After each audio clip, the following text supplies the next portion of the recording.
the government of India, they are also giving a lot of freedom for startup to flourish, to start in the first place and then flourish, and so on and so forth. Now, considering all of this which is happening, in fact, if you look at, there are everyday new ideas coming out in the field, and they are fructifying all these ideas in terms of building a startup community. And in order to look at this market segment, the Indian market has also, and also in Israel, in Tel Aviv, there are a lot of co-working players also coming out and helping these startups to kickstart or bootstrap their operations from day one.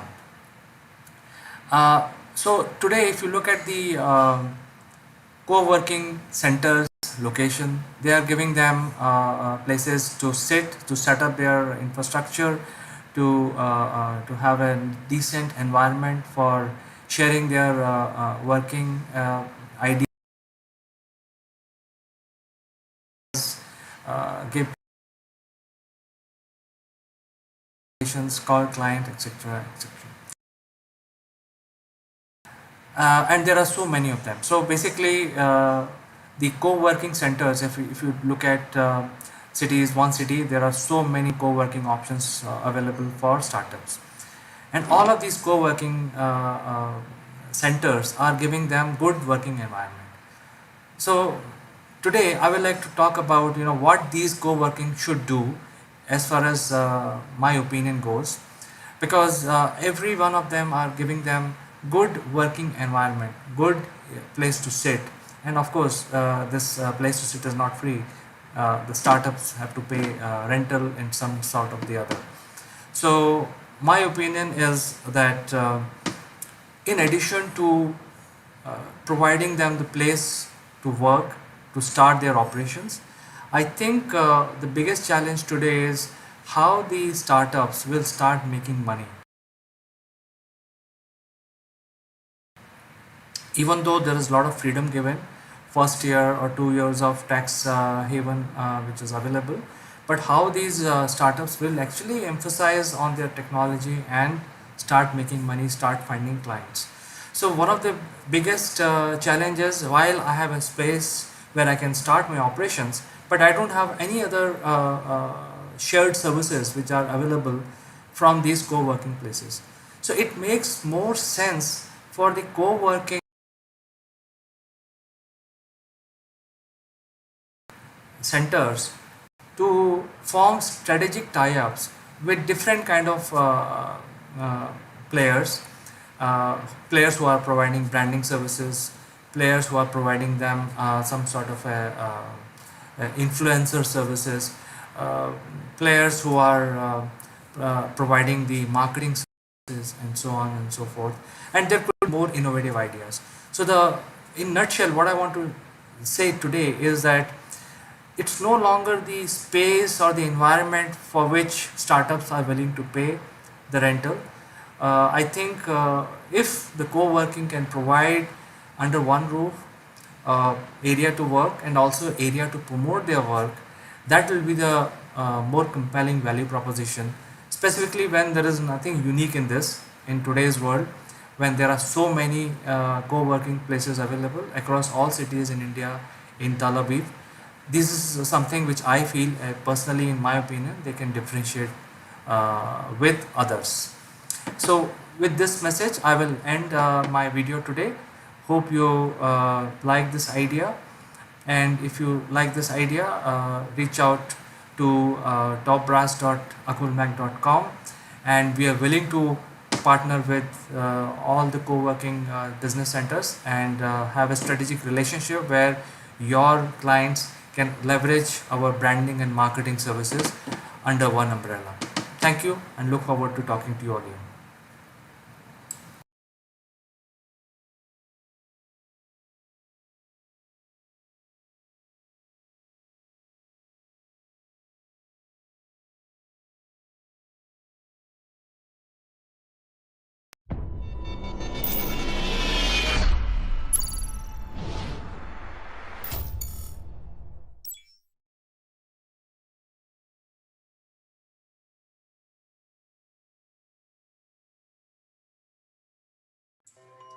Hello friends, this is Chandrakant from Akulmach Technologies, and in this series we are on the journey of understanding our digital quotient or digital intelligence. So as you know, digital intelligence has become one of the key skill to have, and we have actually done a few chapters and we are going by chapters. This is a chapter dedicated about the personal security. And when we talk about personal security, we are actually trying to say that it's a personal cyber security. It has become very, very important for everyone to know, whether you are an old, middle-aged person, youngsters, to follow the personal security best practices while using your digital space, either on the internet, on your PC, on your mobile. So without waiting any longer, let's get into understanding the personal security aspects of of the systems that are available at our disposal today, and how we can be understanding those and be safe.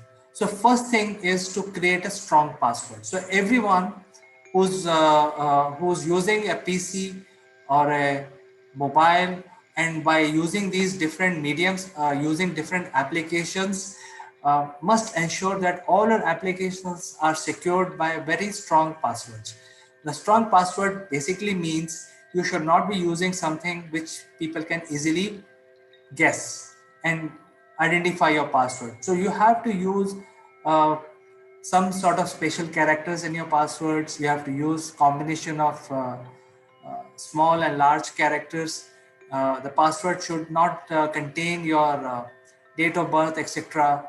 So you have to use these strong passwords. To chances are that it is very difficult for people to know your password and then log in into your work area. Now there are a lot of applications today which gives the facility of automatically generate those passwords, which are very, very complex in nature.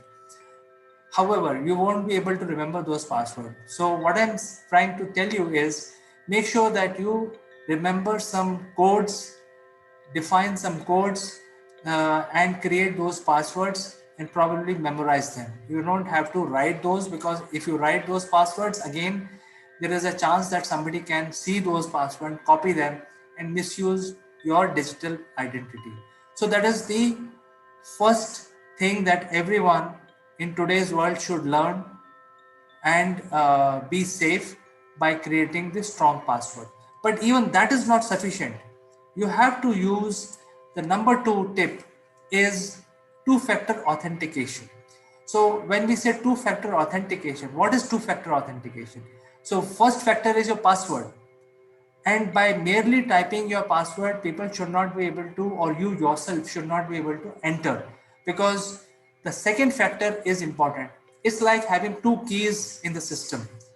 You know, in olden days, the bank safe used to have two keys, and both keys have to be used simultaneously in order to open the safe. So it is similar to that. So ensure that two-factor authentication is enabled not only in your Facebook but also in your emails, your mobile, your PC, everywhere. That means it is similar to a banking login where you enter your password and the OTP is generated, which is valid for 5 minutes, and OTP is your second factor. So this makes uh, your work area to be misused very, very strong. I mean, in the sense that nobody will be able to penetrate if you have two-factor authentication security enabled. So please go ahead, enable two-factor authentication in your Facebook, in your LinkedIn, because all of these applications today are providing these features for free.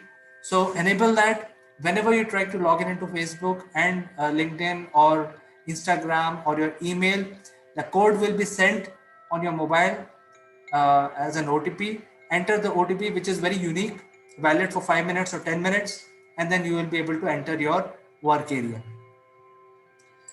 Next is identifying, because we are using all these social media platforms today.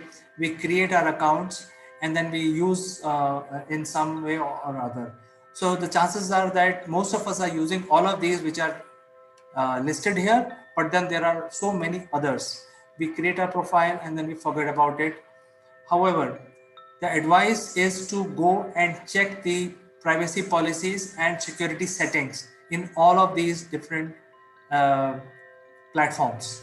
So if you look at Facebook, there is a facility where you can control who can watch your updates and who can see your credentials, who can see your photographs, and whose update you want to see on your wall, etc. So make sure that these settings are appropriately applied on your individual social media accounts, because your identity will be leaked only through social media, because your social media, if it is not set properly, is open to public, and anybody can access to your personal information, your personal pictures and your personal profile, and can be misused.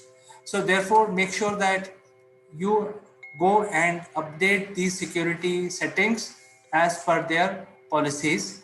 Also, ensure that you set up the privacy policies appropriately what you want. These platforms keep coming out with new updates, new stronger security policies. So every time these platform announce that there is an update in the security policy, you as an individual must log in and check what has changed, and make sure that your security policy is up to date as you want it. So if you take these actions, the chances are your personal information will be secured. What is happening today is something called phishing. You must be hearing this in news and also in articles that the phishing has happened and so has lost so many millions of dollars. So, what is phishing? Phishing is sort of a copying of your legitimate business. Say, for if there is a bank through which you deal, you do your banking, the bank website will be fished. When we say fished, it's like when you get an email from these, these sources, it will look like your bank web address.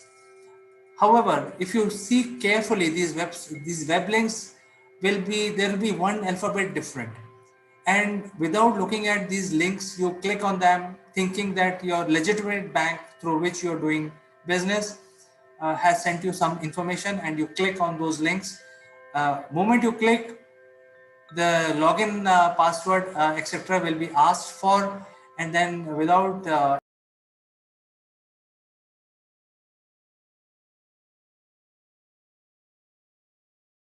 instantly, without knowing what is going on, you will basically enter these your login password credentials, and it will go into wrong hands. So make sure that whenever you click on something, you check their website thoroughly.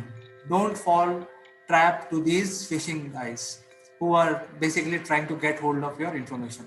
Now, the phishing can happen only not only for banks, but it can also happen through on your Facebook, on your LinkedIn. So everywhere there's a chance that the people are trying to get hold of your data, which you are protecting. So something that you have to watch out for. If you browse your internet responsibly, the chances are your data will be secured. Make sure that you visit the secure sites which are secured by SSL uh, security layer, and make sure that these are not some sites which you are visiting which are not secure and designed maliciously to take your data. So make sure that you responsibly sign up into the accounts which are secured. And if you look at the website, make sure that the SSL certificate is enabled. If it is not enabled, don't go to those websites. The another tip is make sure that your softwares on your PC or your tabs and your mobile phones are up to date, because with every update there is a security which is beefed up. So make sure that your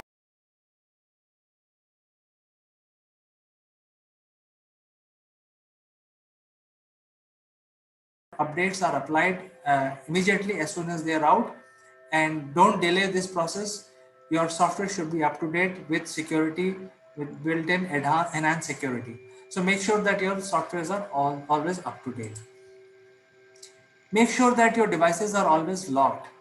So a lot of these devices gives finger scanning or face reading. Make sure that you enable all the security measures which are available in your devices, and they are always locked so that even by mistake they should not be misused. At the same time, when you're leaving your desk work area, desk or your PC, do not leave them with your password on, so that without your knowledge, nobody should be able to gain access to your device. So whenever you leave your device unattended, make sure that you leave them in a locked uh, format, not in unlocked format, so that your security cannot be uh, taken away by somebody without your knowledge. There are a lot of antivirus, anti-spyware softwares which are available. If you can find some good anti-spyware software, you should actually get those softwares installed on your mobile as well as on your PC. Make sure that these spywares are not downloaded, because the spywares, by as a name suggests, is a software which will do spying on you without your knowledge. So if it is downloaded on your PC or your mobile, all your activities will be recorded and sent to the person who wants to gain access to your private life. So make sure that you have a spyware installed on your PC or on your mobile, to make sure that you are safe and sound, secure from all these spyware attacks. And last but not the least, you have to use backups. Make sure that you take the backup of your devices, and in the in this way you are able to save your data. Now when we say backup, it's not merely copying all your files, it's basically a backup of your all your files on your device with date. So when you actually do your backup, you will be able to restore your backup with date, and this way, even if your data is stolen or something like that, you will be able to restore your devices in future. So with this, if you take these steps, your life will be much more secure, you will be much safer. And as in post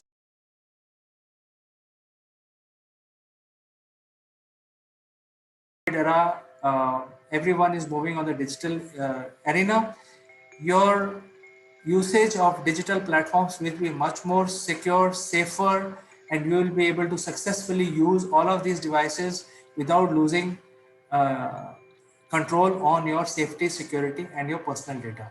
So with this, I will say goodbye. Make sure that you follow these tips. Whoever knows about these tips, good enough. But if you don't know about these tips, these are the simple tips which you can follow in your day-to-day life and be secure. We will meet in the next chapter of DQ. The whole goal of this series is to basically enhance the digital intelligence for everyone, for all citizens of the world. Do write to me if you have any comments, and I will take those comments in the next session. Until then, bye bye.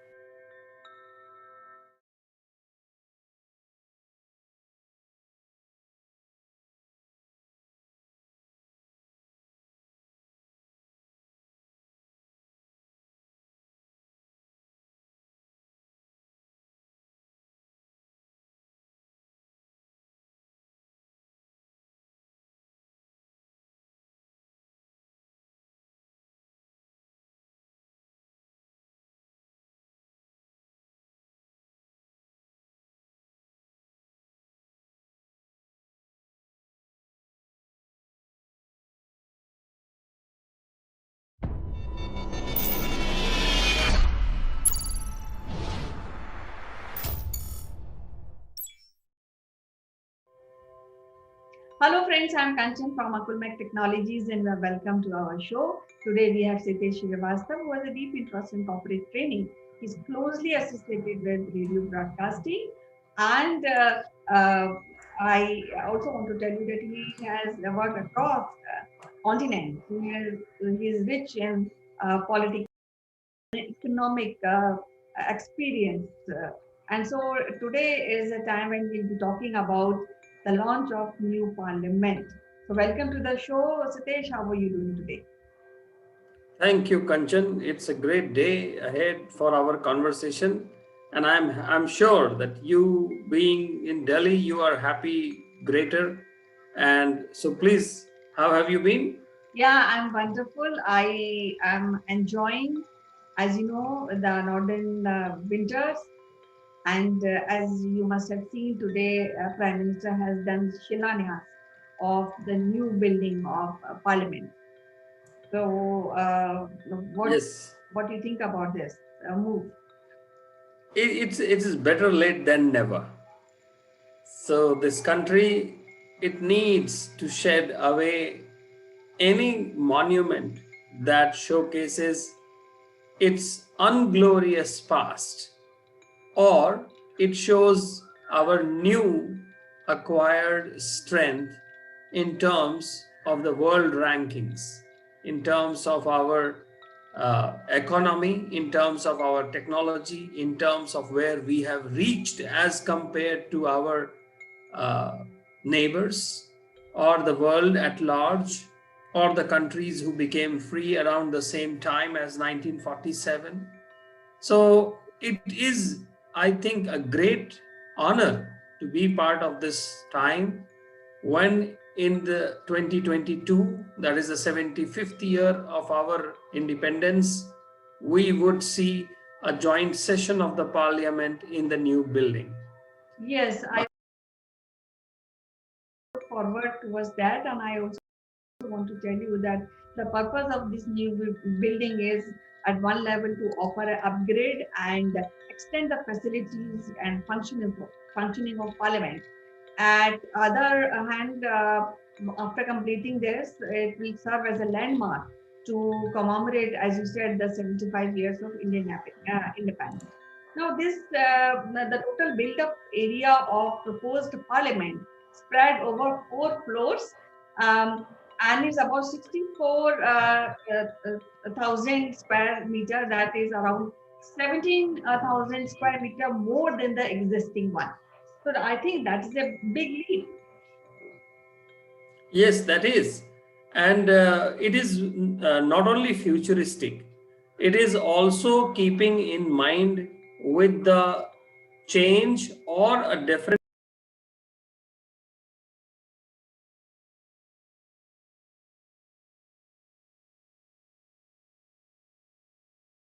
kind of a parliament few years or probably 30 years from now.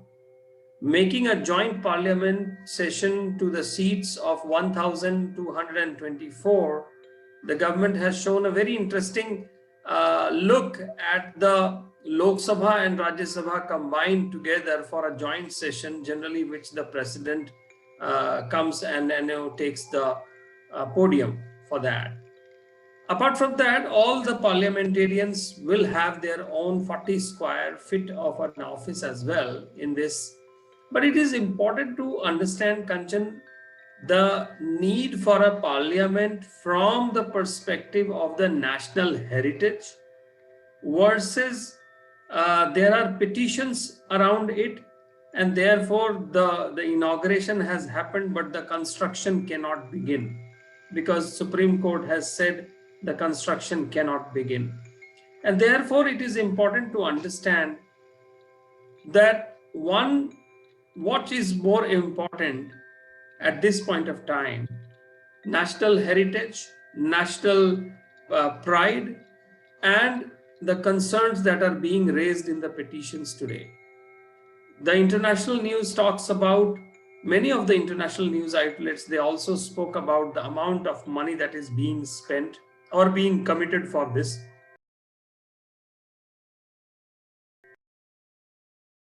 that would have been used for others, more prioritized things. But I fully believe that the nation has to take a stand and the political leadership and the people have to support it.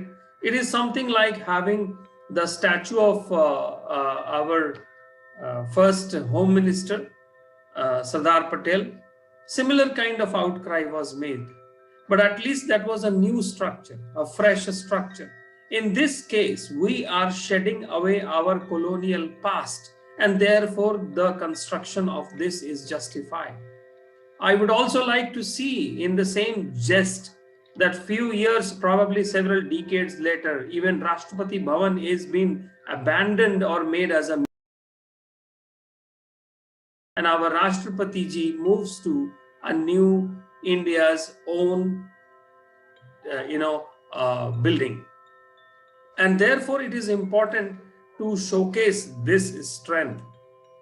However, there are, as I said, quite a petitions have been put into the Supreme Court. But today I also saw Ratan Tata was present there, apart from some foreign dignitaries.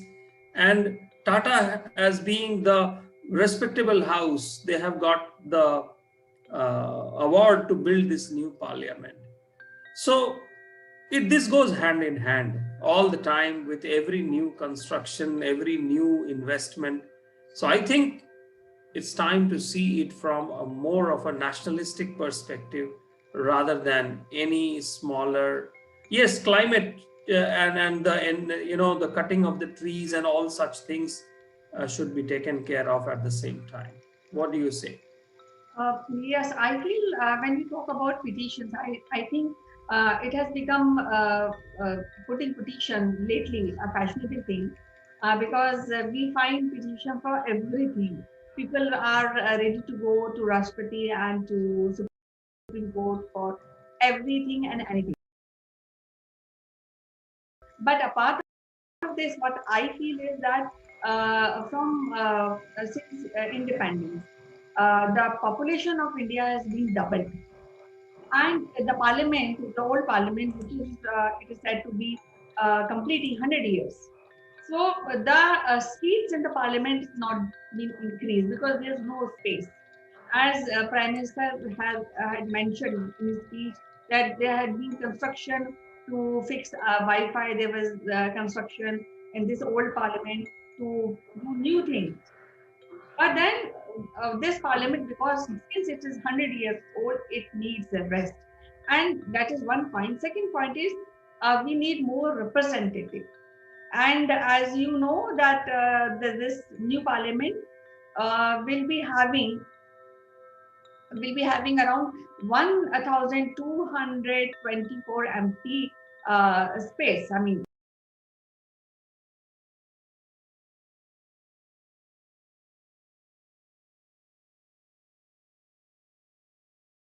that means what I foresee is that there will be increase in people representation in this new parliament. So that is a great thing, and I think this issue and this demand has been pending in the parliament from very long time. And finally, this new government has initiated and has concluded and put Shilanyas and started the work of building a new parliament. Now, when I just want to give you a little history,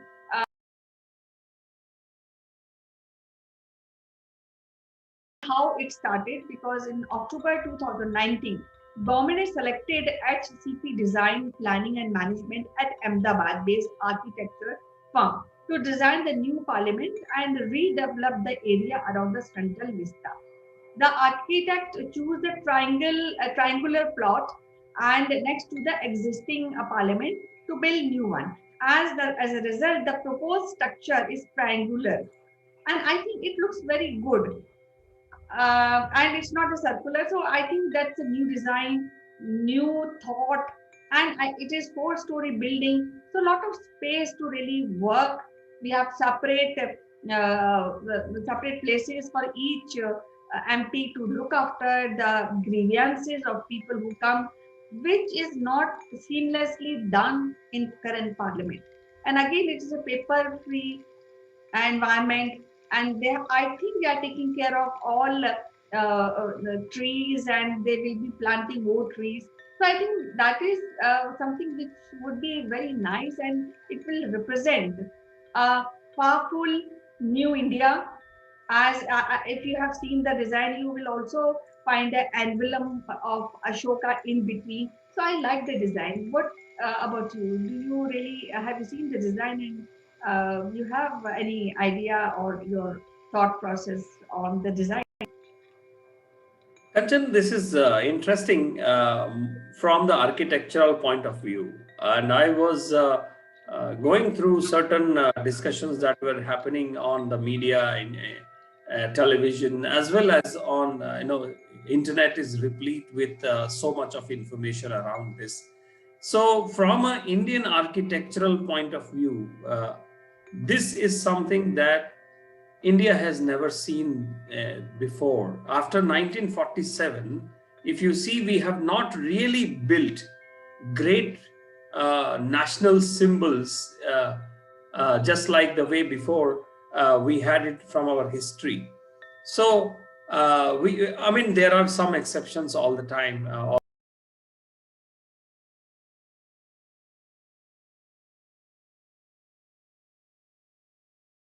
Like a lotus temple in Delhi, and couple of other bridges that we have built on Ram Setu, and one big bridge on in Andhra.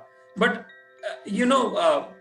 architecture is so important to play a part in this. I mean, but again, today the way the things are, putting up the Indian architecture in place and bringing it to the forefront and actually using it in a building structure, something that needs a lot of scientific fact finding plus balancing of that. And I always say that it is not about symbolism, it is about the actual implementation of those. So, I mean, more or less, our Indian architecture was always seen as, making temples, big and bigger temples of the past, or the palaces for the kings. But what has happened is that there are people who are saying that, are we doing any justice from what was built in 1913 when Lutyens made this design? Are we making an extension to that design? Are we taking care of the Indian architecture completely with the Vastu Shastra in place? When we go up to those levels, there it is bound to have so many flavors and so many connotations that sometimes it feels that whatever Lutyens did at that point of time was okay for everybody in our secular country. But when today we try to put something of our own architecture, our homegrown people are raising so many questions, which is sad. On the other side, I more or less, architecture wise or Vastu Shastra wise, I cannot comment much. But what I can definitely comment is that for the Atmanirbhar Bharat, this is very important. For the millennial generation or the generation Z, which will come for the corporate jobs, who will become the leaders another 10 years from now, for them it is very important, not only for the reviving of the economies, but also for the mindset and the conviction about a new powerful nation. I mean, this is nothing new that is happening in India. In after Second World War, Japan made Tokyo Tower in Tokyo. It took a lot of money. There was a lot of criticism. Why do they need a Tokyo Tower just after the occupation? But it was Japan, and just after World War II, they started Tokyo Tower. It was completed in 1963-64, and then we had an Olympics in Tokyo Olympics in 1964. So that was a powerful nation giving a powerful message. And similar things have happened in USA after the Great Depression. So therefore, we all as a countrymen, we should welcome this new building. And I believe this is just a new way, new India. It is, they have said that they will not demolish the current parliament. They will make it a museum, which is a good thing. We have to have the harmony with the past, at least as of today. We don't know after few centuries what the government of India, or the people of India would do, but at least today we are not demolishing it. And that is something people should be really, the international people should be really happy about. And we are making just a 3 kilometers stretch from the near to the current parliament. And India is also, Kanchan, is on the way to become a 5 trillion economy by 2024, and a scale that is up to 20 trillion by 2030. This is the best time for the new set of generation to come up and take charge of the country and leave all the baggages of the past, all the baggages. And when I say baggages, it is all about mindset. We have to think like people think about the nationalistic country, when they, like the Germans, like the Japanese, like the Israelis, who for them the nation comes first. I think that is very important, and I think this is a great right direction thing that is happening.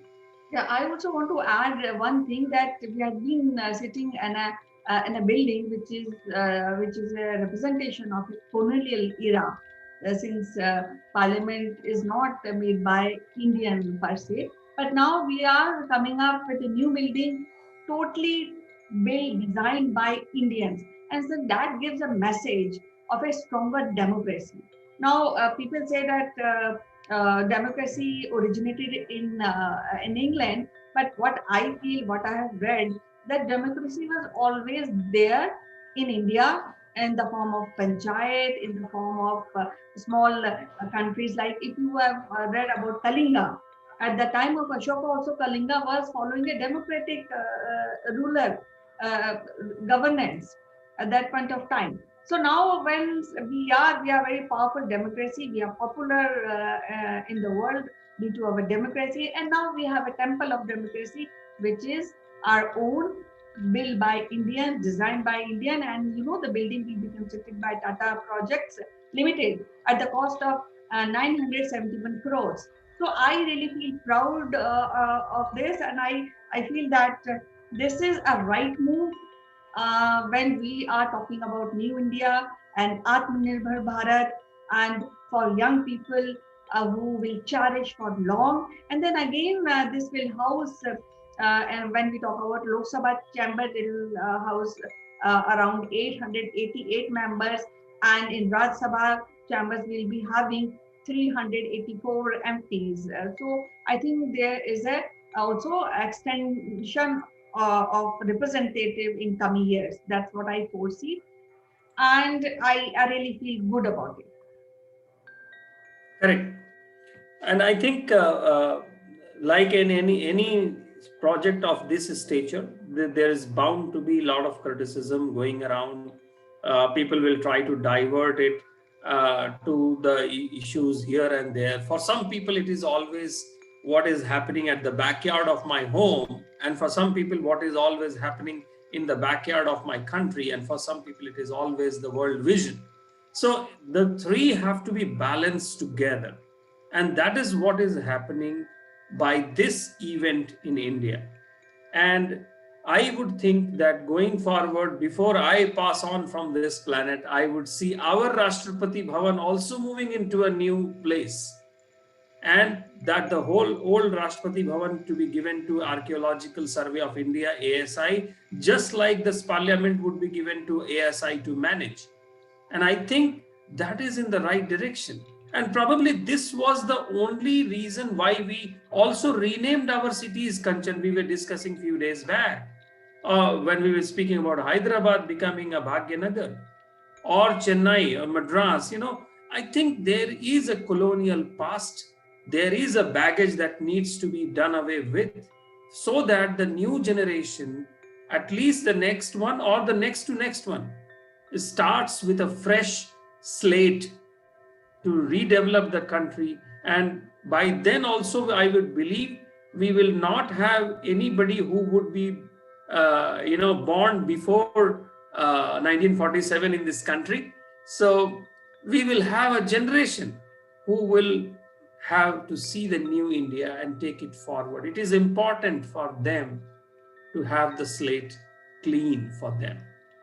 Yes, it was so wonderful to talk to you. And again, I just want to congratulate you and everybody, every Indian on this day uh, and for this important day when we are starting building of new parliament in Delhi. Thank you, Sitesh. Thank you, Kanchan. Let's plan one day to sit in the new building of the parliament as lawmakers. Yeah, yeah. Look forward actually. Bye bye. Take care. Bye bye.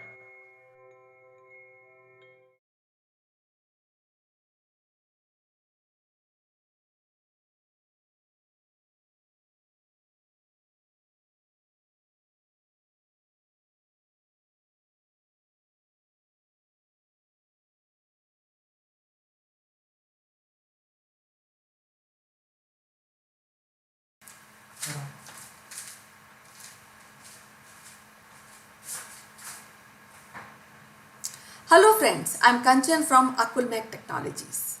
You all are welcome to Top Brass Likeable Leaders. Today we have Mrs. Meena Patange, who is the Dean of College St. Anne's in Hyderabad. St. Anne's College of Women is one of the top institution in Telangana and across South India.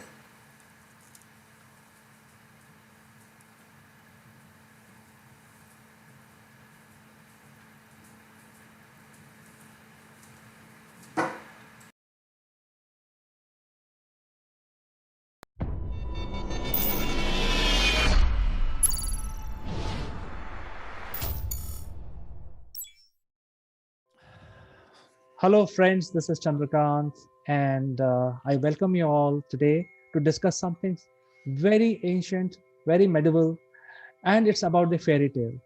All of us have, we grew up hearing the grandma tales about fairies and the lords living in the castles and, having a fairy day, fairy like life, meeting their Prince Charming.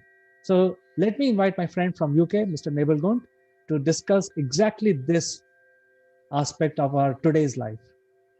Good morning, CK. Good morning, everybody. I'm sorry, but I've left my fairy wings in the garden. We haven't got them on at the moment. But yes.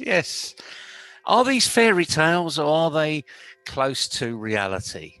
What do you think? Well, when we were kids, we really believed in them. We always believed there was a king, a queen, a princess, and a prince, and they had a happy ever after moment. But now we have become mature, and we try to put the things in perspective. I personally feel the life would have sucked inside a castle simply because you need to get your water, you need to get do your chores, you need an army of servants to do your work, and there was no piped water in those days. There was no pump. How they would have got their water supplied to the king's chamber or queen's chamber or bathroom so high up in the turret. So you can be a king, but you won't be doing it by yourself. There must be somebody to do it. And when you have so many people to work for you, it creates a chaos. It creates a smell. It creates a stench, and then it also creates cleanliness fiasco. So I'm assuming that even the Disney logo is a castle, but I'm sure the living conditions may be appalling in those buildings.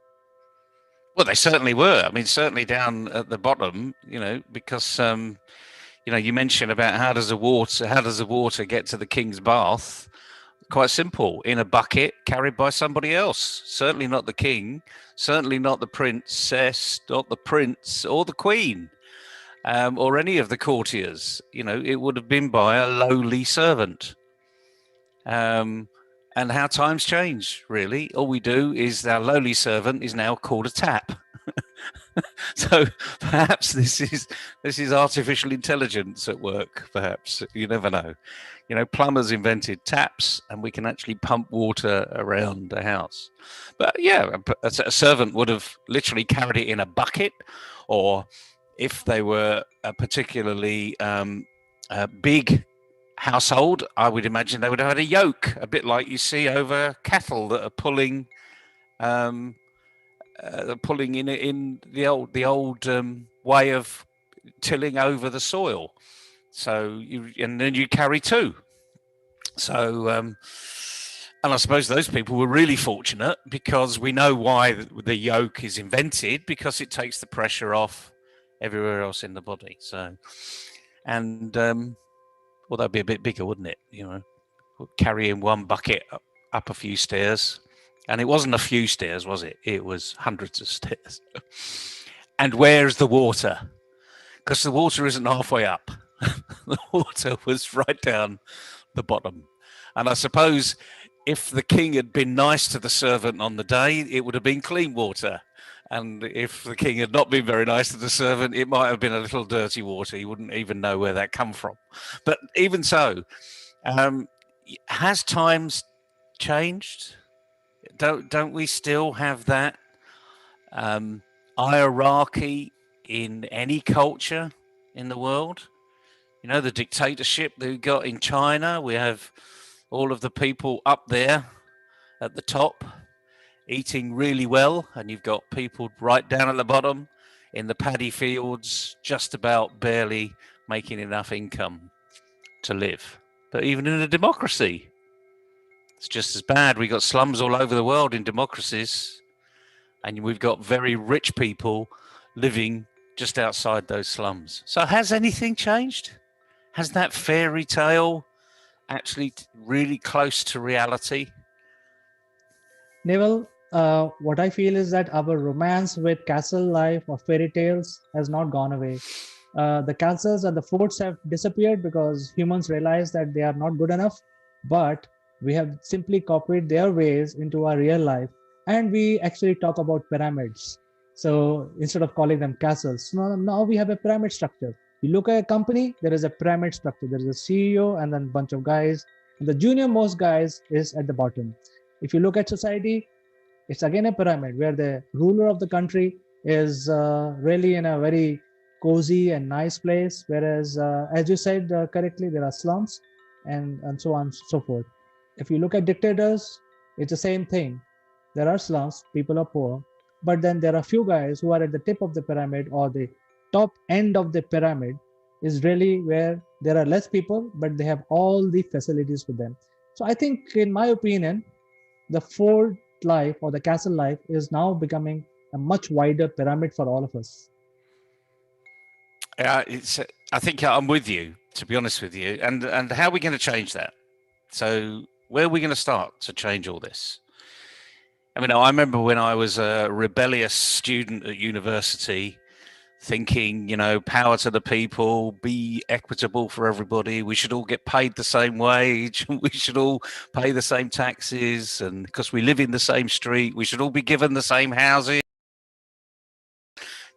Why should this person get a better house than I get? And that was the rebellious sort of late 70s. And I'm sure every student is thinking that way. Why can't I have that? But Well, it's a meritocracy, though. We should be promoting good practice. Well, if everybody gets equal resources, then it is a communism. But the important thing is, even communist countries have developed their own pyramids. So I don't think we can get out of it. It's not easy. It's very true, and this is a light-hearted look into this arena. So, if you're just locking onto us now and you've only joined the conversation partway through, this is not serious, but there is a serious message around it. We need to, if we think that equality is something that we should be looking for, and it's an inequitable society, then we need to start at home. So, look at yourself. Look at your own family. Is it a meritocracy? Is it a democracy? Is it a dictatorship? Are you looking at communist or capitalist traits? Or are you getting the best of all worlds? And reality is you want to get the best of all worlds, because there's clearly no one model that's right. Because if there was a model that's right, we'd all be following it, wouldn't we? Absolutely. So, in real sense, the fairy tale castles are not really a very conducive life. It did not offer the comfort as we hear in our stories, and which is pretty much like our actual life. So instead of castles, we are living in our pyramids. So I think this is what the message is for today, Neville. It is the message for today. Reality hurts sometimes, but once you get to know your reality, at least you've got a fighting chance to move above that reality level if you want to. Been fascinating talking with you, CK. As they say, an Englishman's home is his castle. I'm going to leave it on that note, and you can dream whatever that means to you. Well, Neville, please go in the turret and look at your land while I'll go sit in my pyramid. Nice speaking with you, CK. Have a good day. Bye bye.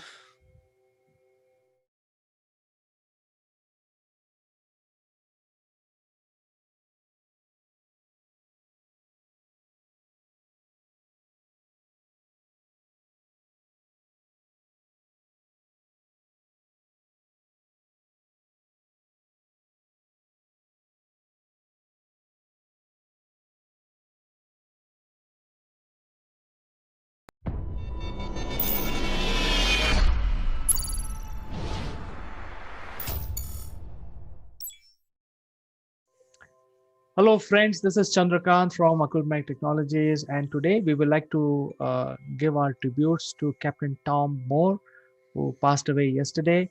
And he has been a great inspiration for the world, specifically during the COVID-19 lockdown periods.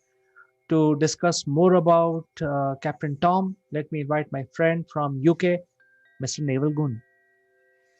Good morning, CK. Good morning, everybody. Yes, it was a sad day yesterday, but interestingly enough, it was another day of celebration in a bizarre sort of way, because this elderly gentleman who turned 100 last year was knighted by the Queen for his charity efforts. Started on a short journey in his back garden to help him get over a hip replacement. And all he was going to do was 1,000 steps in his back garden. And 1,000 steps, he was going to hopefully raise £1,000 for the NHS.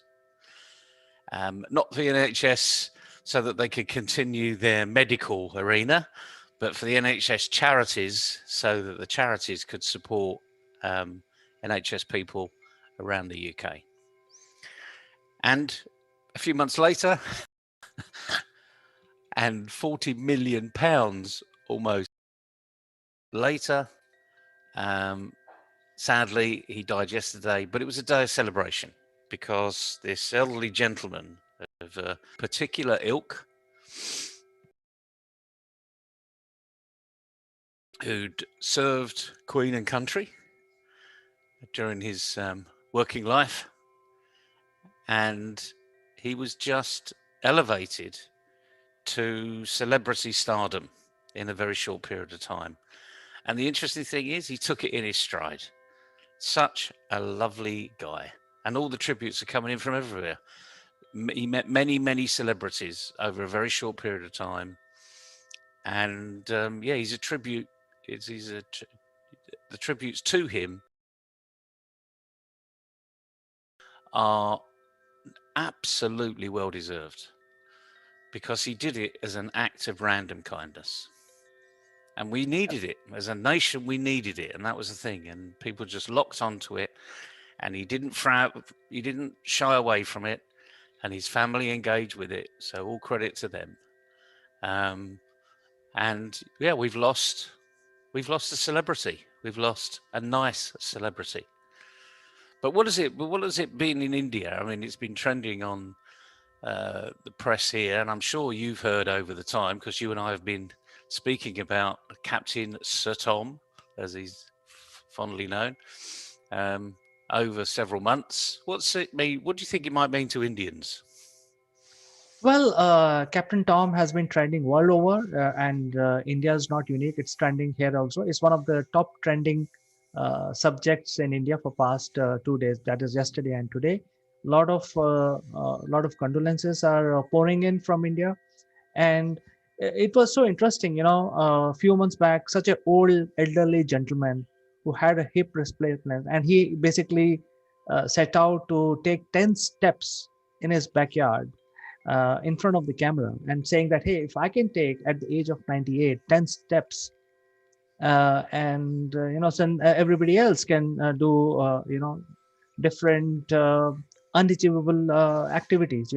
So if I'm 98 with hip replaced recently, I'm taking 10 steps, and that became a very inspirational video which was posted, uh, and for all of us, because that was a time of the lockdown and people were having different kind of feelings, because feeling of uncertainty, not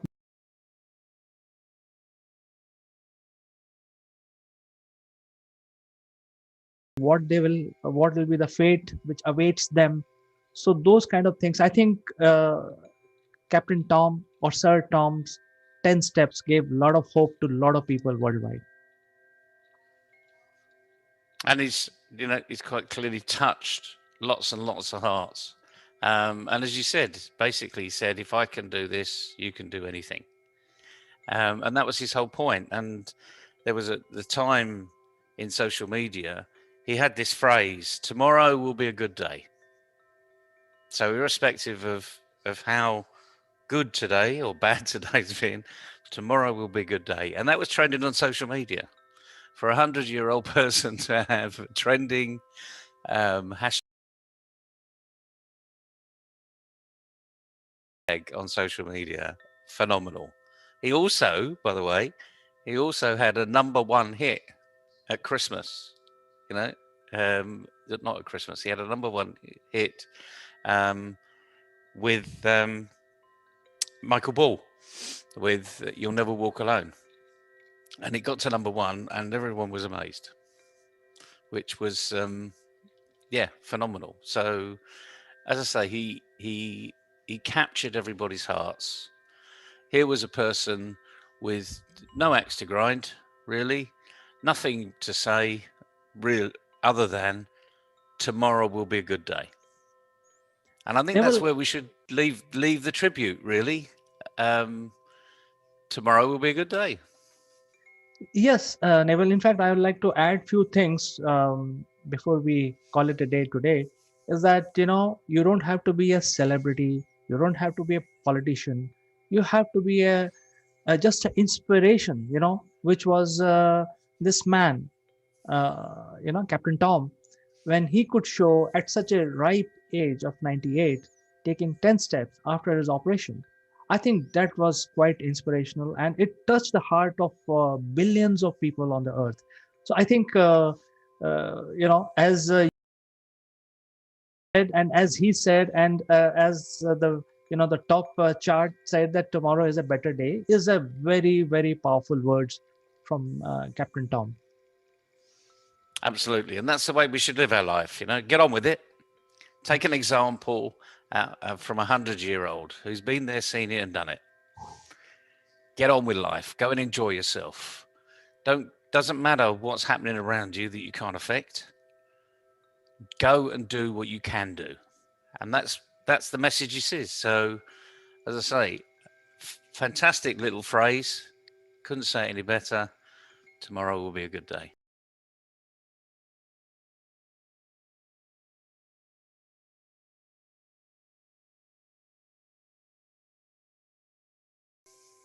And all of us from Akulmach and all the Indians, we would like to, condole the passing away of this great soul. He was truly the citizen of the world, not only of United Kingdom. He is a global citizen. So with this, with heavy heart, because now he has parted, we would like to end our video today with our tribute to Captain Tom Moore. Thank you, Captain Tom.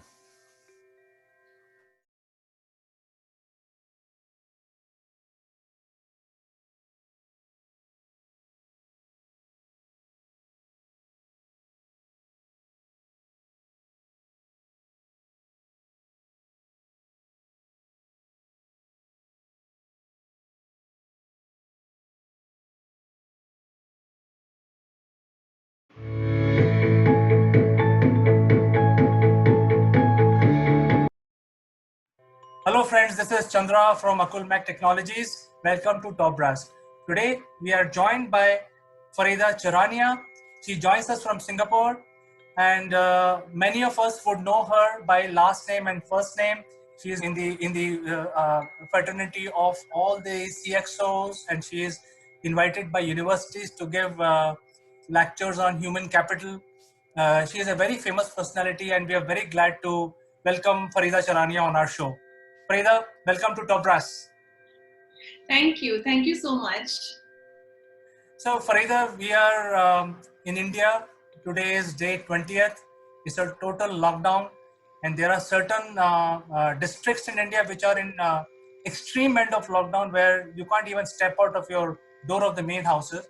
But I think by and large, almost 100% of the citizens in India are following the lockdown.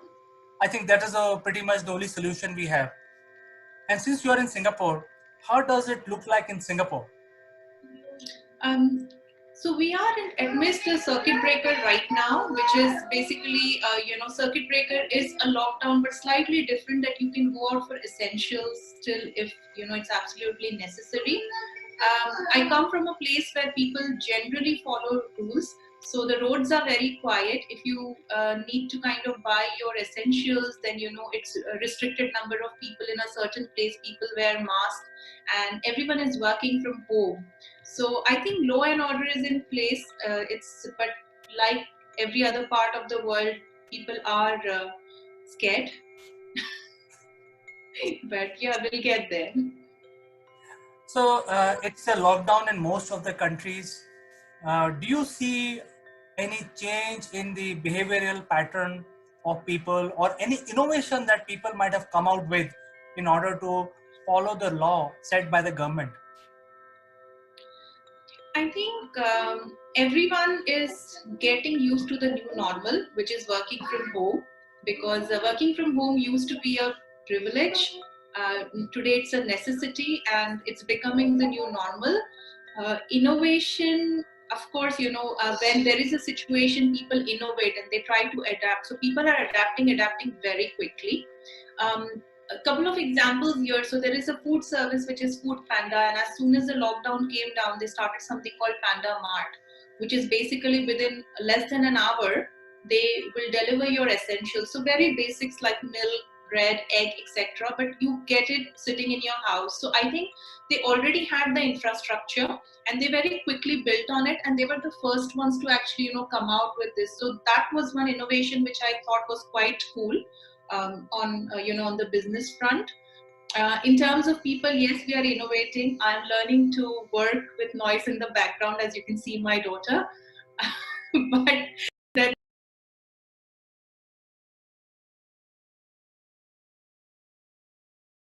I think yes, people are adapting. They're adapting very quickly, and I do see business happening, which is a good thing. Your daughter is very sweet, and she's very inquisitive, and she's trying to see what mama is doing. Yeah. She So, doesn't see me so much, so I think she's kind of a little overwhelmed by having me around so much. yeah, and I think as a leader of my organization, I also see this because earlier my team was working from the office, and now they are working from home. So, me as a leader also, I'm getting exposed to their personal lives. So there are many young parents and their kids and all that. So all that is now coming. Now, having said that, I think the way people are doing business has changed quite a bit. Do you, from your point of view, because you work with a lot of senior people across the world in UK, in Singapore, and also in India, do you see any lowering of sentiments in the business fraternity?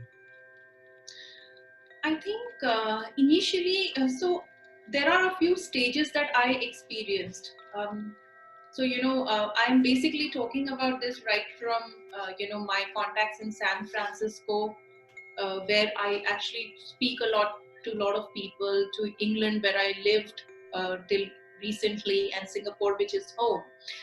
And India, of course, because I do have a lot of business discussions in India as well. I have seen it emerging from it's fine, it's just a temporary situation, and we will get back to office, we'll meet up for a coffee and let's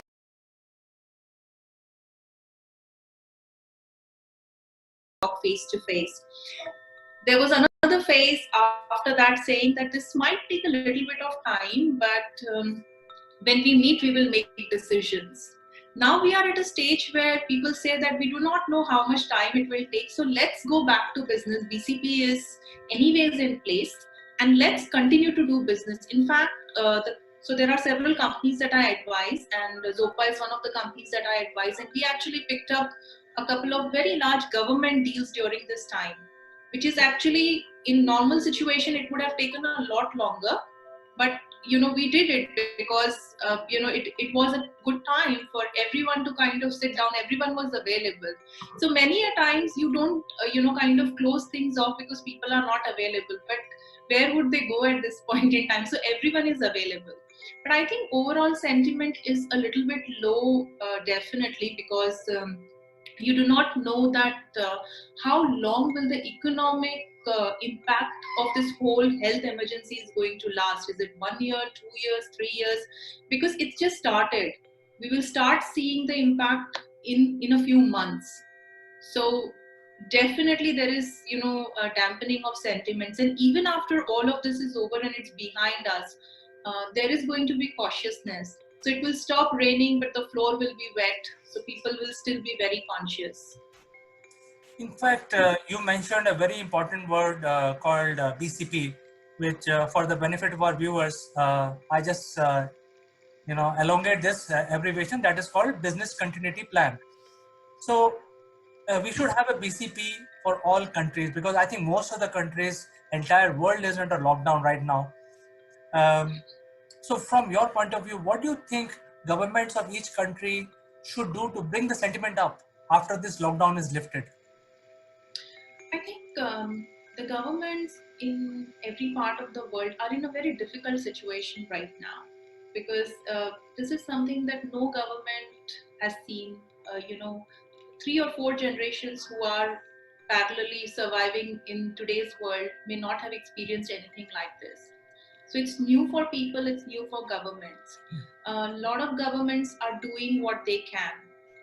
They are trying to keep the morale up. They are trying to see what they can do, but they are dealing with a very difficult problem. So they are dealing with the problem of one, treating people who are infected, to finding who are infected and not symptomatic and infecting others, making sure that the ones who are well stay away from that. So they are dealing with this, and they are also trying to find the cure. So there are a lot of things happening, but governments are coming up with different kind of aids, different kind of packages to help economy, to help the country. Like Singapore government has been one of those very very they've had a very good approach to this whole situation, saying that we can't do anything about what's already happened, but what we can do is we can prevent the further spreading. England, so in the UK specifically, they have come out with a lot of measures as well to help companies keep their employees, etc. I think it's very early to say what governments can do, and this is a very fluid situation. Things are changing much beyond anybody's anticipation, expectation. So it's very difficult to say what the governments can do, because I think they have a lot of advisors who tell them what to do. But in my opinion, I think as responsible citizens, what we can do is follow the rules. What we can do is listen to the government, and just be conscious of the fact that this is not something that they have experienced before. So instead of finding fault with the system, we just go along with the system, respect the rules, and then just work with our immediate fraternity, with our immediate community, to see where we can contribute. But expecting something from the government more than what they are already doing, I don't think at this point I want to even say anything there. Farida, actually, what you're saying is making a lot of sense, because the first thing every citizen should do is follow the rules set by the government, because they have the right thinking, right advisor. It is in their interest to make sure that the global economy is kicked in again, after the lockdown. Precisely. So I think Because we can't have a situation where the cure is more destructive than the disease itself. So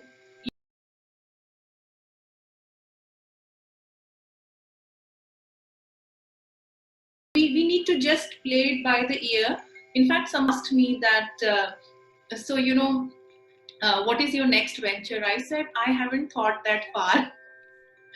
I'm just taking it one day at a time, because nobody can think that far. I made 100 plans, but I couldn't, kind of execute any of them because the world had changed by the time I was ready to execute. So I haven't thought that far. But my recommendation to anyone who probably thinks there is some advice coming from me would be that just play it by the ear. You can't plan too many things right now because you don't know how things are going to pan out. But stay within your fraternity, stay connected via means which does not require physical meetings, and listen to your government. I think these are very important words of wisdom, which is coming from such an experienced person like you, Farida. It is wonderful talking to you today. It has been a great pleasure, and I'm sure we'll find another opportunity to talk to you once again after a few days to check what's going on. Absolutely, such a pleasure, Chandra. Thank you so much, and thank you to everyone who's watching this. My good wishes to you and your family. Stay safe, stay calm. This too shall pass. Thank you. Thank you, Farida. Be safe, be positive, and we'll talk to you soon again. Thank you. Bye. Bye.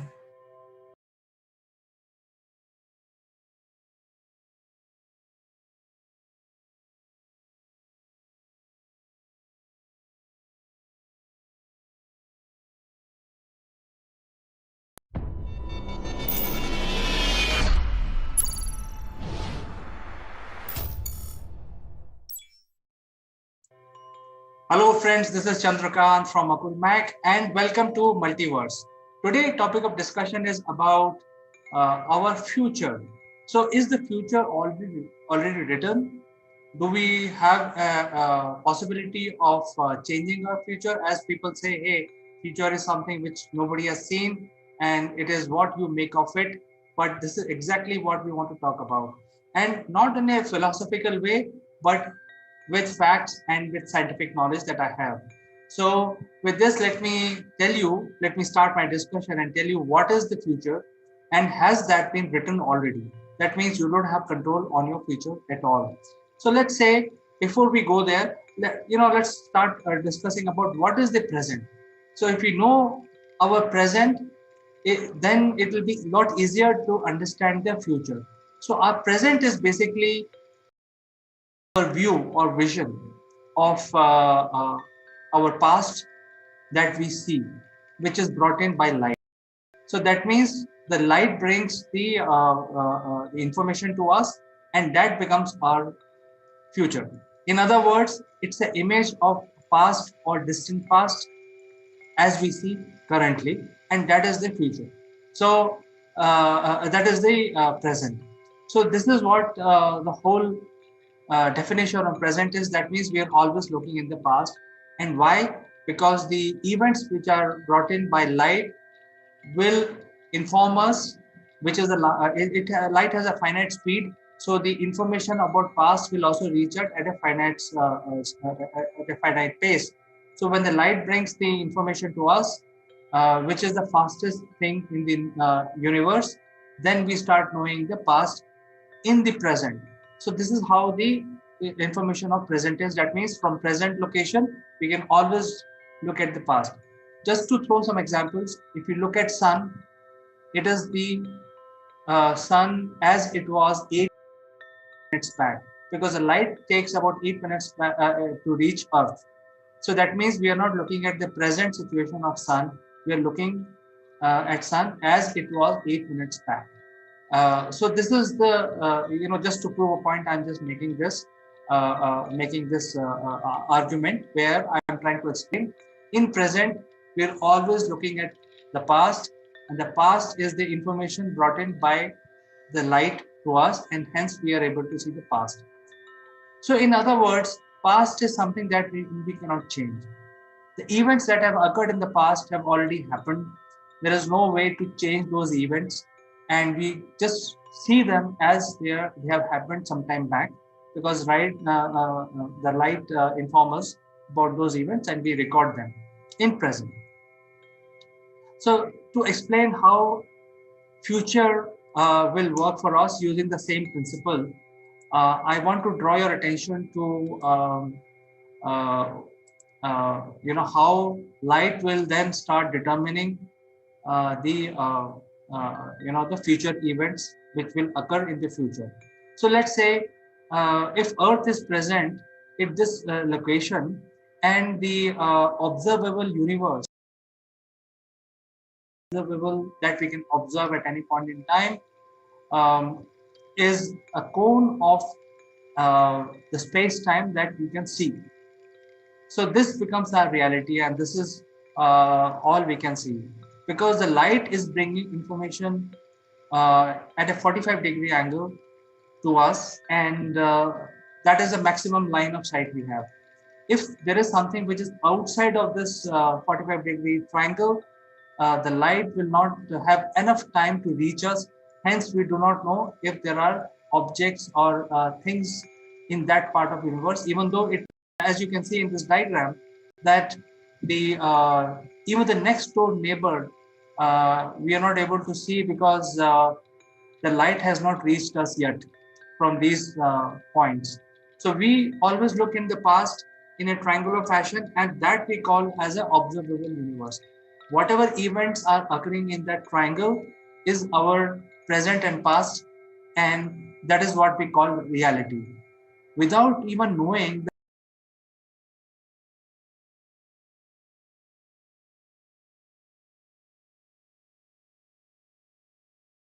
there is next door, there is another object which exists next to us on the same timeline as present, because universe is a very vast object, and it started expanding and things are moving. So hypothetically, if we say that if on the present timeline there are multiple objects, but we cannot see them in present, we probably will see them in our future as our past.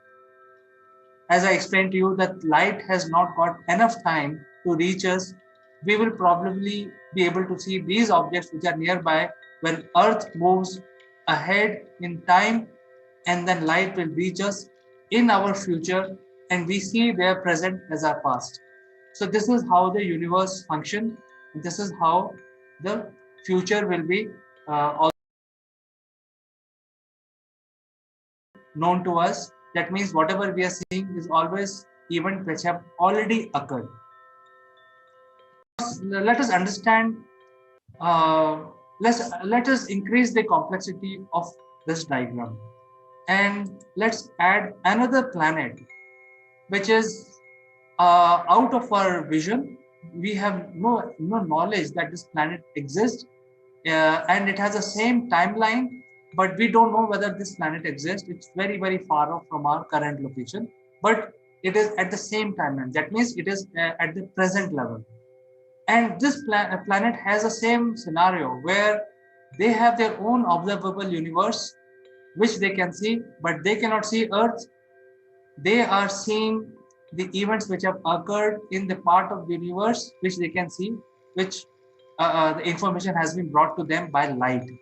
Now, as you can see in this diagram, that at some point in the past, the two triangles interject each other. So, which actually means that the the past, distant past for Earth as well as for Planet One is probably the same thing.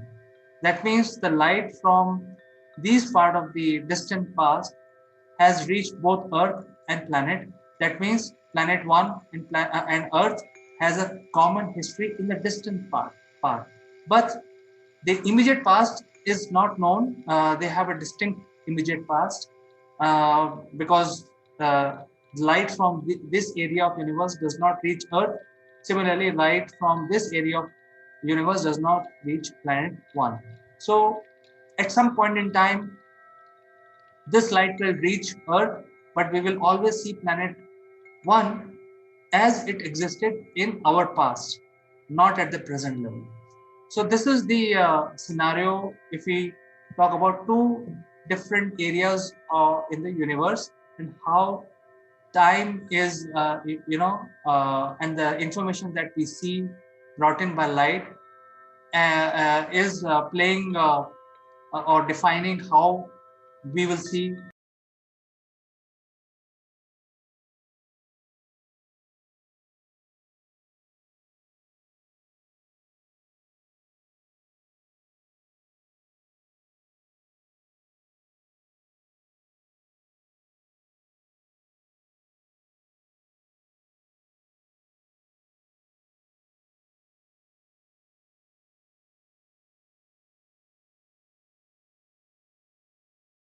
present and past.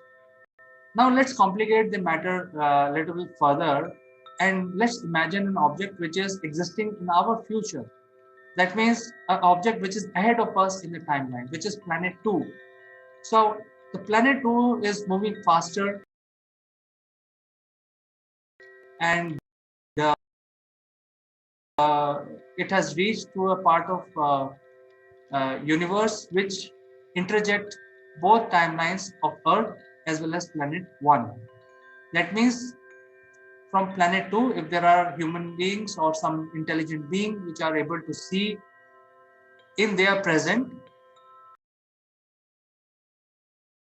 seeing the past, and in their past they see both planet Earth and planet 1 and the events which have happened in this part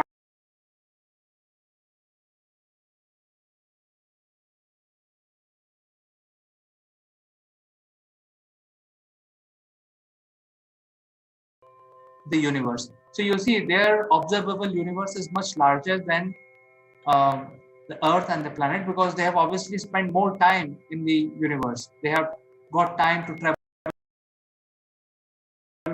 further ahead. And now this is where the problem starts. See, whatever our present is the past of planet 2. That means the timelines of planet 2 are Earth as well as with planet 1. So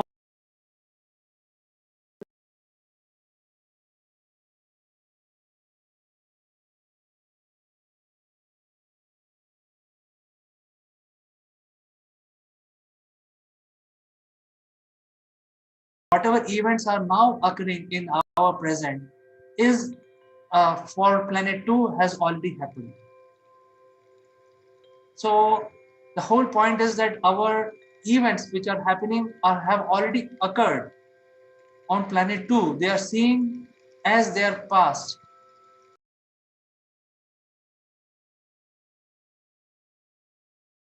And as you know, friends, that universe follow the law of conservation of information. That means if there is one event, there cannot be two different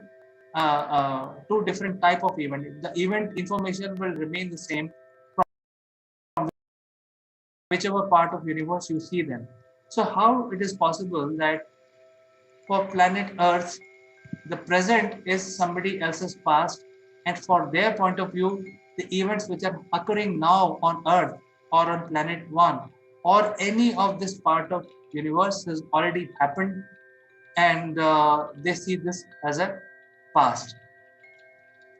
Let's complicate the matter even further. Let's imagine a hypothetical planet which is in a distant future where a planet which has got time to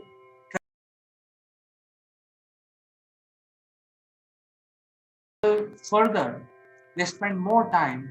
And as you can see, the planet 3, as far as we are concerned, exists in our distant future. And all the events have occurred in distant future as well as near future,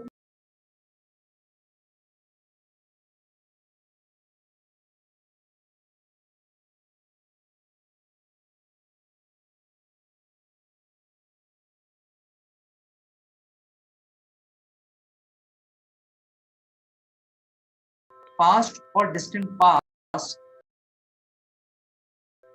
are all part of history of planet 3.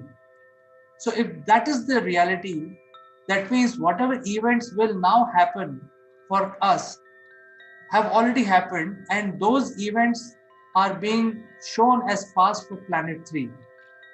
So now we are bringing the complexity to even higher level. That means the planet 3 and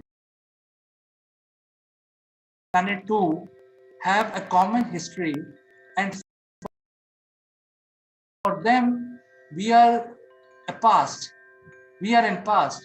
That means whatever events which will now happen from our present to future for planet 2 and planet 3 have already happened. That means we just have to simply live those moments.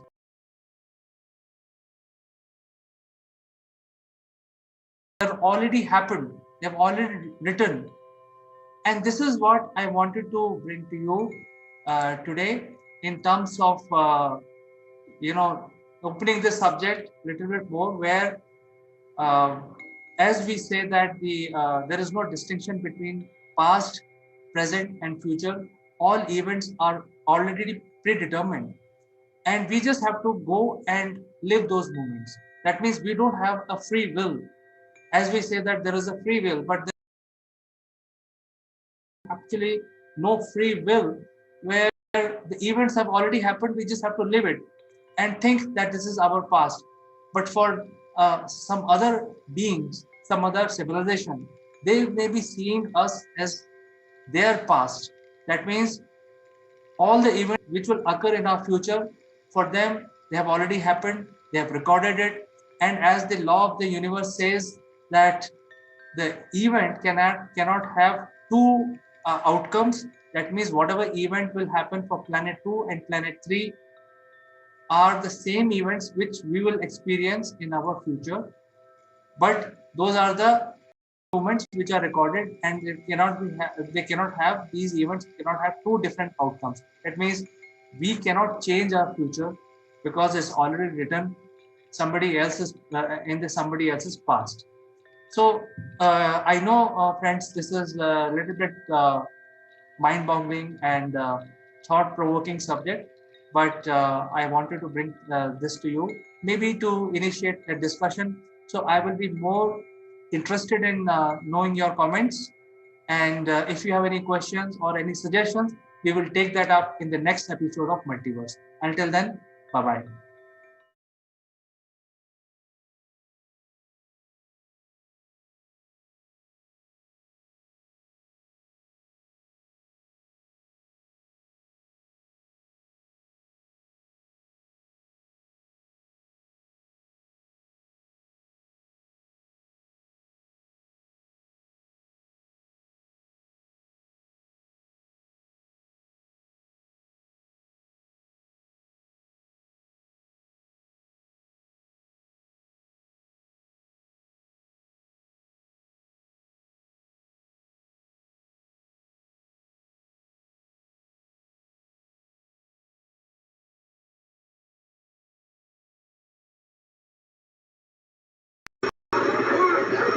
Who let the dogs out?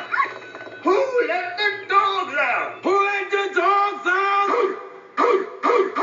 Hello, this is Chandra from Akulmach.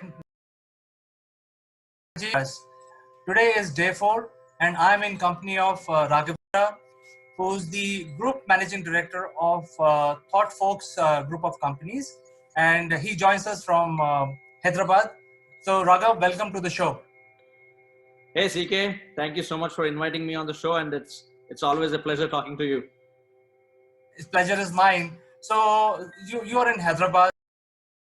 How Hyderabad is treating you during this lockdown?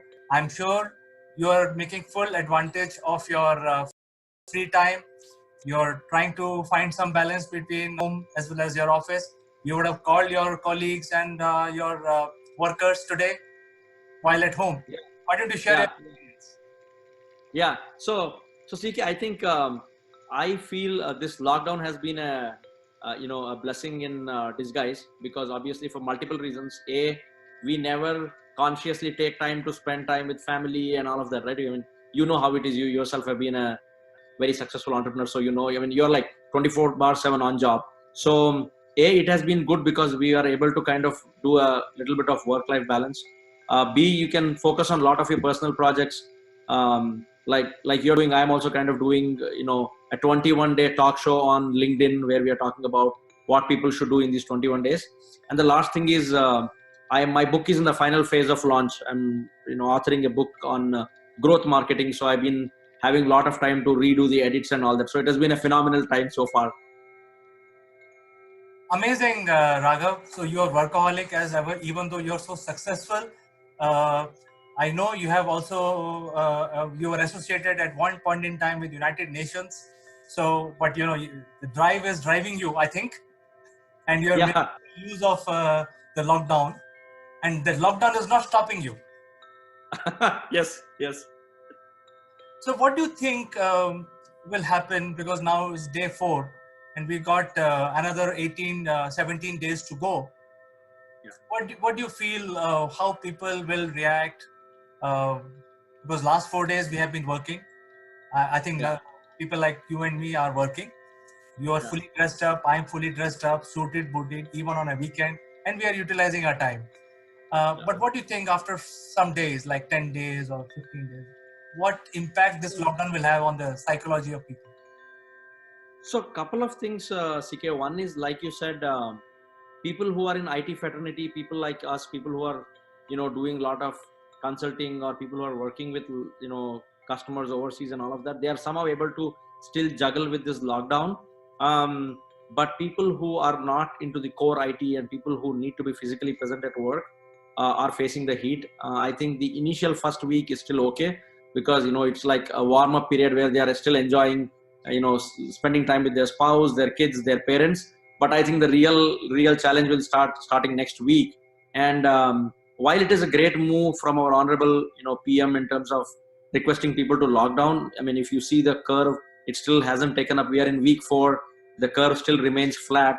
It has been a great move to control the spread of the pandemic, but unfortunately, I think people will start getting, a little worked up as we move further in this. So the only thing that probably I would recommend is people who are able to work from home, like yourself, like me, and like all other most of the IT employees, great. And people who cannot can probably utilize these 21 days, to sharpen the saw, or to probably pick up a new skill and learn a new language, things like that. So, what do you think this lockdown or this pandemic, which has created, social distancing, physical social distancing, but we are closer than ever because the internet and the broadband is bringing us together. So, what do you think? Is there going to be a change in the way we do business? Absolutely, CK. So that's a brilliant question. Actually, the whole paradigm or the landscape of the way business is done is going to change, and it will not be same ever.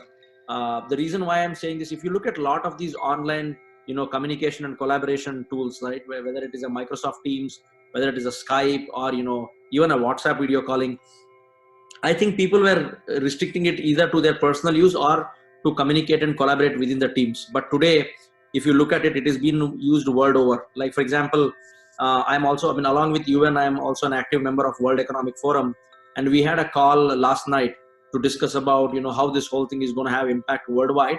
We had close to 60 plus, people joining on the teams from almost like 11 odd countries, and we kind of didn't feel that we were in a lockdown situation and things like that. And like you rightly said, I think this is going to be the tipping point for technology to take over. And a lot of companies will now realize that with the right communication and collaboration tools, people can work from any part of the world.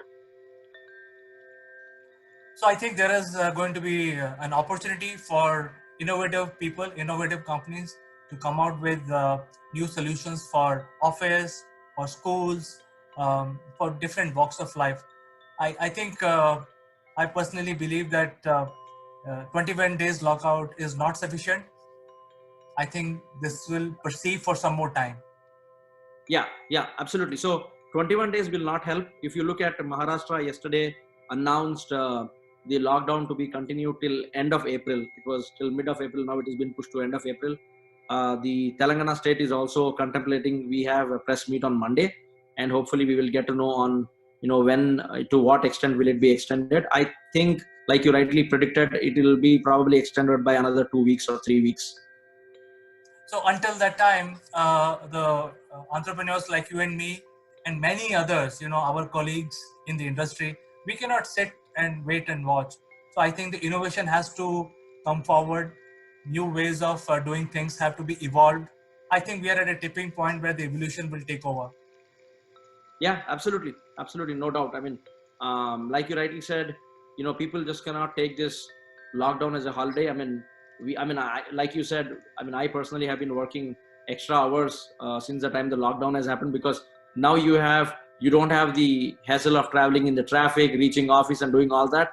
And whatever extra hours I get, I kind of enjoy doing my personal gigs. Like I'm like working on the book, working on few other podcasts. This is a great opportunity that I get to talk to you. I mean, I think it's been like 4 years that we met, and look what lockdown did. It brought us together, and we are having a nice chat today. So I think, yeah, it's going to be great.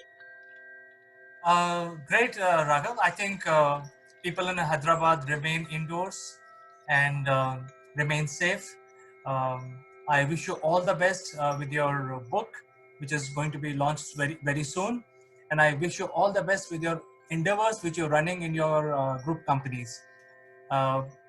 But we have still a lockdown to live through. So I will catch up with you after a few more days to check on you, how things are. Until then, I would like to say goodbye to you for today at least. Thank you so much, CK. Thanks for the opportunity. And, I loved our conversation. And likewise, I know you're doing a lot of great things and helping a lot of customers with their marketing sales journey, accelerating their growth. So I wish you all the best, and, let the force be with you and do great work. And yeah, I look forward to catching up with you again soon. Take care. Take care, Raghav. Bye-bye. Bye.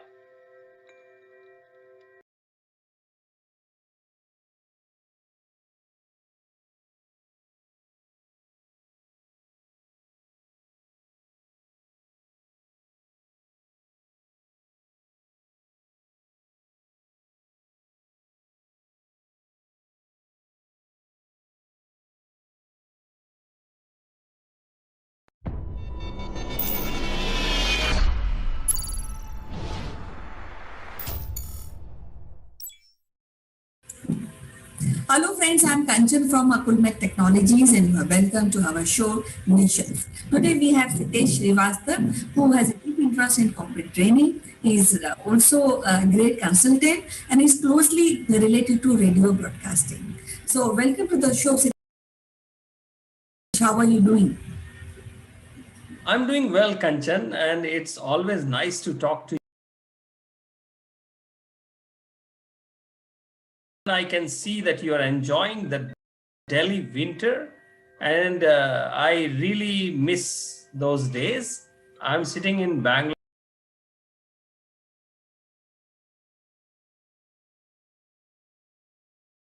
which is like a pleasant, but it is not that interesting pink winter that you keep talking about. Yeah. How are you? Yeah, I'm fine. I'm enjoying winter, and it's a lovely winter because there's a lot of good things happening currently at the moment with me and around me also. And when I say around me, that means I also happen to see television today, and you know that this farmer and government tussle on these farm laws has reached to Supreme Court. And today, Supreme Court said the farmers has constitutional right to continue their absolute perfect protest as long as their problem is not against the three controversial agricultural law, did not slip into violence. So the Supreme Court also said, and I quote, that we clarify that this court will not interfere with the protest in question. Indeed, the right to protest is a part of fundamental right and can be matter of fact be exercised subject to public order. There can be certainly no problem in exercising such right as long as it is non-violent and does not result in damage of life and properties of other people. So you see I think Supreme Court has upheld the fundamental right of freedom, right of speech, when we, and it is closely associated with the protest because farmers have some problem with the government and the farm laws. So they are very right in doing this protest. But at the same time, Sitesh, I feel that government has never closed their doors for dialogue, and they have given ample opportunities. Now it is, I think, 45 and 46 day of farmer agitation. But I really got a little disturbed when I heard that few people from these farm agitation, they are going and would be interacting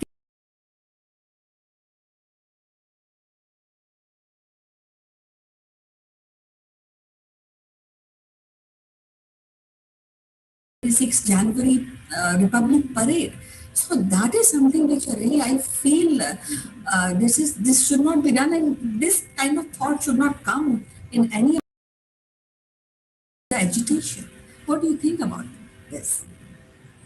So I agree, Kanchan, that a national issue of this stature should only be spoken with the government or the representatives of the government in a conducive, cordial, bilateral manner, and it should not be taken to the Republic Day or Independent Day kind of national functions which are watched all over the world and make it an international issue for no reason. And what Supreme Court has said today, they have upheld the democratic process, which is good. But I also note that they said that there has been no petition for the benefit of the farm laws, but there have been petitions on against of it. So the protest should continue as long as there is no criminal intent in it, and as long as they want to protest. And therefore it was asked to the government to put on hold. Now, the interesting part is that why there was a need for Supreme Court to come to picture in this, why did it prevail so long that it came to Supreme Court? That is one question. Second is that this is not just 1 week or 10 days. I believe it has been now more than a month. There should have been a right democratic approaches on taking the farmers for the discussion, or their all political parties meet could have happened, and I think when we put everything on a political plate and discuss it for the farmers, I think there could have been a solution, or still there is a solution for to go ahead in an incremental phase. And sometimes, Kanchan, in the world of politics, one step back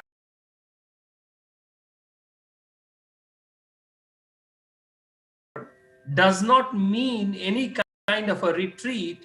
It could mean an onslaught at another opportune time, because the time will come. If there is a real intent in these farm laws, the time would come. And otherwise, the government always has a way of doing things through the ordinance of the parliament. What do you say? Yeah, I feel that government, I think, is cooperating with the farmers, but at the same time, it is not easy for government to really repeal all the laws, because whatever I have read and whatever I have understood, I ask these laws which are benefiting farmers. They will have larger the portion they can sell outside mandi, and they can get more money out of their produce, which is missing now. And when I'm going through the news, I also happen to see that court has also cautioned government against trying to instigate violence. So the Supreme Court is also putting a lot of pressure, though I don't think so government is instigating any violence, but still. And then CGI stressed that the fellow Indians, the judges, to understand the farmers' problem. So actually, we all understand the farmers' problem, but at the same time, there's one Attorney General, K.K. Venugopal, strongly objected to the farmers' conduct also. Because I also feel that farmers' conduct somehow when they say that they will be going on 26th January parade and disrupt it. So I feel that is something farmers leaders, they have to look into that. And this the Attorney General K.K. Venugopal also said the farmer cannot corner the government into saying yes or no to their demands to repeal the laws. The government was ready to discuss clause by clause these laws. So I also see whatever I see on television, whatever I heard, the government is ready to really discuss the laws. But then you put lot of pressure, and I think few pressure are unnecessary. So, as I said, Kanchan, in our country, thanks to the diversity that we have in our country, where cultural differences, language differences, food habits, they all change every 500 kilometers. The situations like this have been handled in the previous times with all political party meets, the organizations being together, the leaders brought on the board. And I think the great dialogue, the importance of that dialogue has to be there, while the other ways of getting things done also needs to be practiced side by side. There is no one way or the other way. And in the world of politics, there also cannot be my way or highway from any side, from both sides, I believe. So I think the importance of the dialogue between the farmers organizations and the government, this should have been done in such a conducive way where there would not have been any need for Supreme Court to come in. We have seen previously also several times, probably during the last Manmohan Singh government, many times Supreme Court had to intervene and take a right decision or right call, which one way or other, which says that the democratically elected leaders or the government, they somehow are unable to sort this issue or stalemate, and therefore the Supreme Court has to come in. Otherwise, there is no need for Supreme Court to come and basically try to do a balancing act. That should be kept as probably as a last option. And that's where I feel is that even now going forward, I think there is need to be a healthy dialogue. There could be something, government need not pull back everything. Probably they can say we are committed in bringing this, and we will take probably 31st of August to see the full implementation of it, and it is like 6 months, 7 months down the line, and we will engage with all the parties, committees of farmers, committees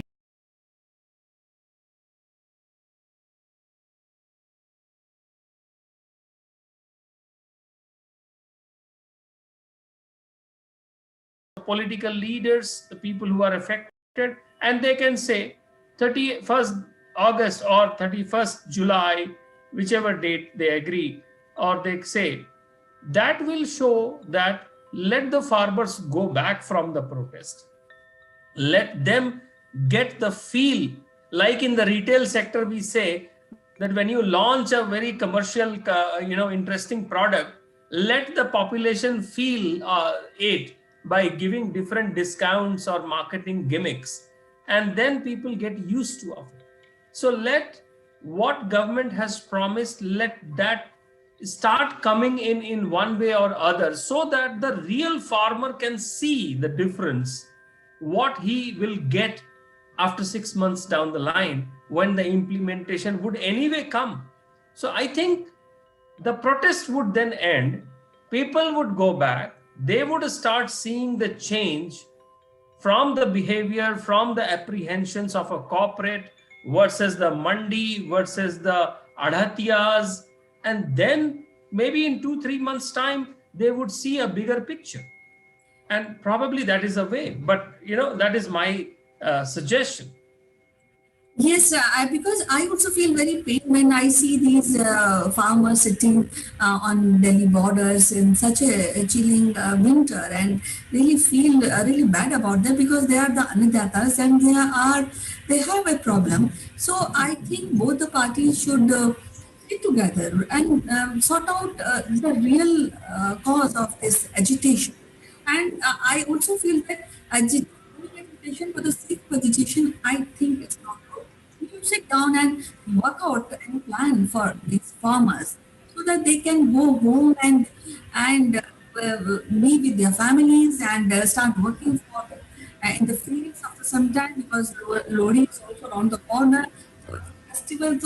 They should go back and be in the family at least for some time. And I really feel pain when they're sitting out in winters and demanding something. And at the same time, I feel the government should have a proper ear to really listen to them, understand their problem, and why they are agitating. That is also, I think, we should consider government.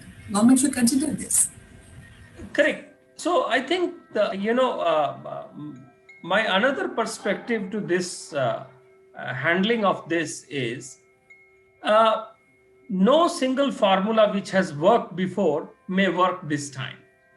That is the rule in Indian politics, where the constituents or the protesting lot or communities, they come from diverse backgrounds, their needs are different, their expectations are different, and they have been experiencing one kind of a system for long, maybe 2 3 decades. So until and unless we understand from a policy perspective how does it affect the common man, the common farmer, it is like saying that I am selling you a product, you go and read the handout, you go and read the user manual, you will come to know. That is one way of doing. And you remember we used to read thick manuals before using any of the products. Now we just start using it. In IT world we call it freemium model, freemium model, and then slowly we introduce. So probably in politics we need to bring those new fresh thoughts, new agile way of thinking, rather than bringing the old traditional way of pushing things and then getting it back.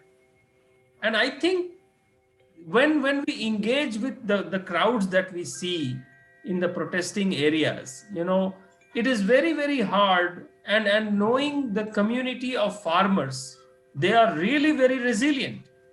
It has been more than a month in this excruciating winter, sitting over there. It talks volumes. And even if the government has to implement, which the intention is clear, the intent is clear, the transparency is there, but probably little more human touch with, the stick can be put in the back and a human touch has to come front. Nobody should be allowed to take law in their hands, but at the same time, everybody needs to be brought to the table, whoever matters here, and then given the perspective and tell this is 2021 and things have to move from here to the third decade of this century. And this is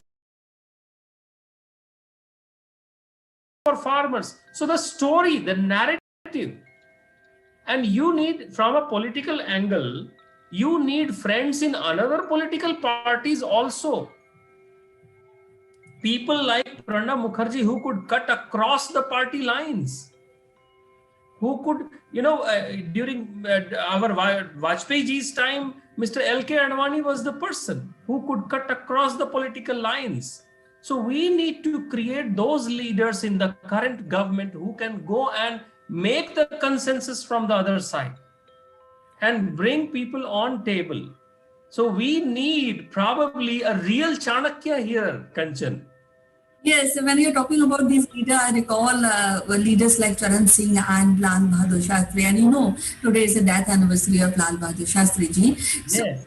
somebody who understands, somebody who is more down to the earth, and somebody who is son of soil, I mean, who knows the problem of these farmers. So I think that is very crucial point which you have just made. And I think tomorrow morning we'll see what is next. जिसे हिंदी में बोलते हैं कि आगे सुबह सूरज क्या लेकर आता है. We have to know about this. So I am with the farmers. I am also with the government. We have to really need what I feel is need a very cordial dialogue of farmers with the government and of government with the farmers. I think that is the way to go. Yes, Kanchan, and I think we going forward we will also add interesting lingo. Instead of just sons of the soil, we will also say sons and daughters of the soil. Yes, very true, very true. I miss doctors somehow, but always. Thank you. It was lovely talking to you, Siddesh. We were very positive about the outcome of this dialogue and discussion, and the way Supreme Court is dealing with this issue. So we'll meet again with some other interesting topic next time. Till then, bye. Thank you. Thank you, Kanchan. Have a great day ahead. Great evening. Bye-bye.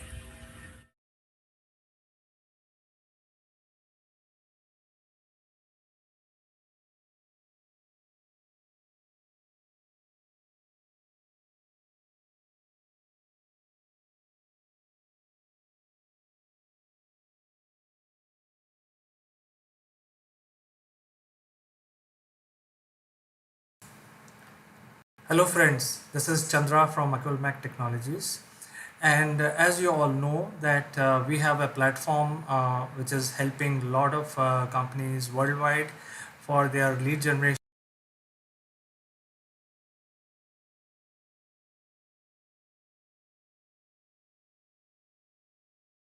branding activities.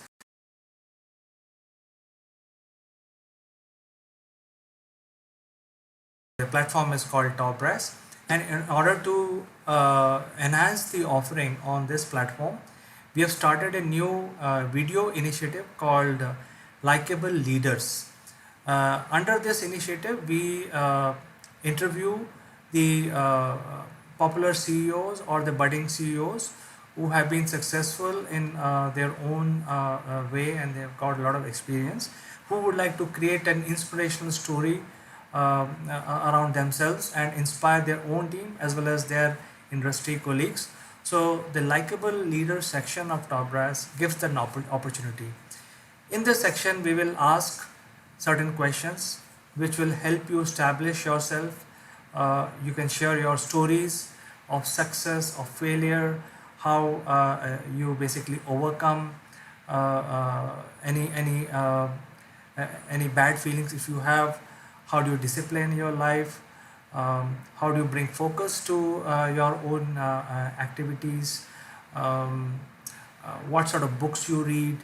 How do you motivate your team? And there could be any other thing that you would like to share about yourself. And this is something which is very good for all the CEOs to start with, to start sharing their ideas and reaching out to their own team as well as their peers in the industry. So I personally like to talk to you and look forward to this opportunity. Thank you. Bye-bye.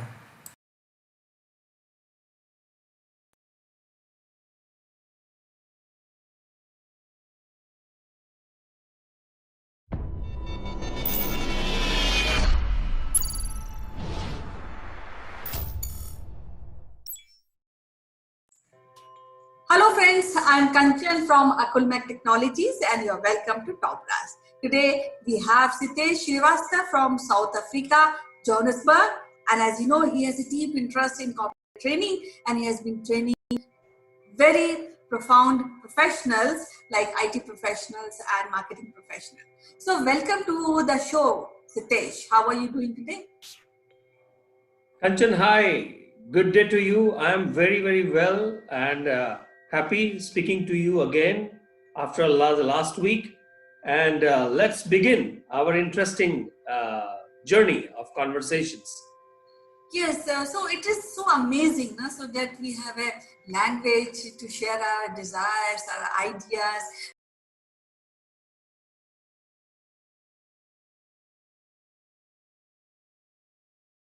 Have communication, we speak, we have inbuilt voice box. So it's all thing is so amazing, right? And critical That's right. is that you should have a very good communication when it's not only required in corporate or in companies, but in day-to-day life also. Communication plays a very, very vital role in personalities or in communicating simple thing that I'm hungry, right? That's right. That's right. Communication is something that we are born with, and it is an integral faculty in our body temple. But at the same time, we really either use it very less, or we don't use it in a very, very effective and impactful way, and that can be learned. Different kinds of communication, whether it is a verbal, whether it is a non-verbal, visual, written, listening. It needs sometimes a training. It also needs a lot of clues, cues, support of the teams, and people to encourage you. And therefore, it is something that uh, cannot be perfected even over a lifetime, and therefore it has to be learned on small doses daily. Okay, so it is said that when you communicate or when you talk, listen completely. So how you describe this quote? So, Kanchan, listening is a very important part of the communication. And for listening, we need to bring our faculties of observing, looking, bringing the brain, everything in tandem into the one synchronized place so that we can listen what is being said. It is all the more important today when we are surrounded by so much different kinds of media, television, phone, social media, and so many interactions that are happening at the same time. And we are parallelly working and responding, receiving, listening, talking, all at the same time. I really wonder how much are we really listening. What I always say is that, for example, for the music, so everybody listens to the music, right? But very few people can actually understand the instruments being played, the words being said, the feelings which are percolating amongst us. So not everybody can become like our great Tansen, but I always say we all can become Kansen. Right. Very true. Okay, so when we talk about communication skill, so is there any types of communication, or where can we divide for a learning purpose how to begin learning and perfecting this skill? Yes, Kanchan, communication is, as we all know, verbal, and I always believe that a verbal communication has to have an equal and supplementary amount of non-verbal communication. And just because we know some languages, we know some words, we know some contextual, cultural contexts, we know the vocabulary, we know the grammar, But if it is not supported ably by the non-verbal part, which is a very interesting part that I try to practice and observe. The non-verbal part is my attractive area, my attraction area.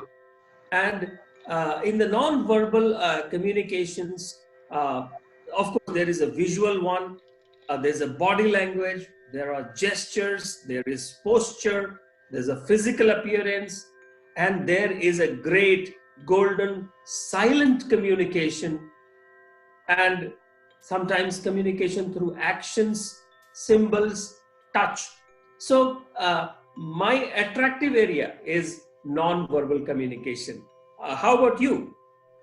Well, I feel that in any communication or any maybe speech or kind of talking to somebody, I think gesture plays a very vital role.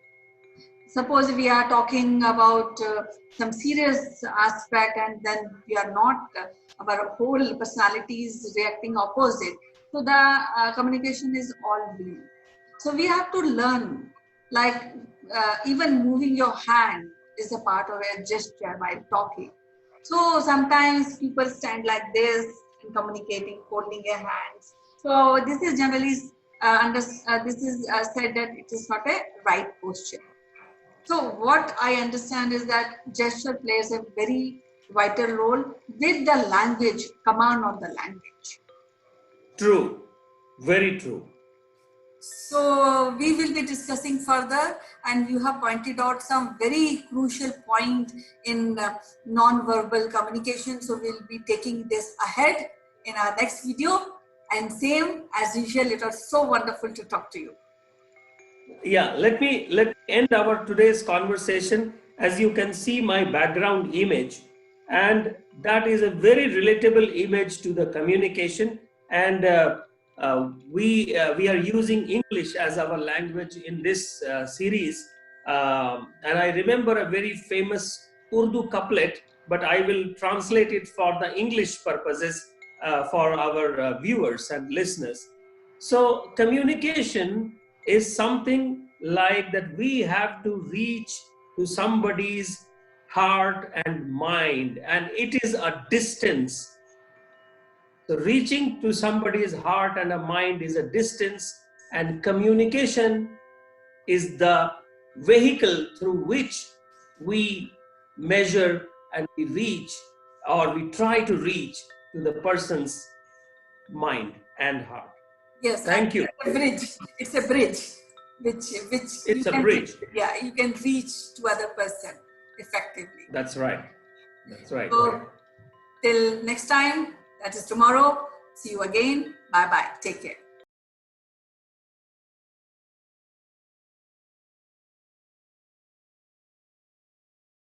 See you. Great communications.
Hello, friends. This is Chandra from Akulmach Technologies, and today I would like to draw your attention to the emails that your company or organization is sending to thousands and thousands and thousands of prospective buyers, and the return on investment on sending such emails is less than 0.0001%.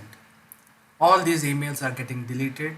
I personally delete hundreds of emails every day. I'm sure you're also deleting hundreds of emails.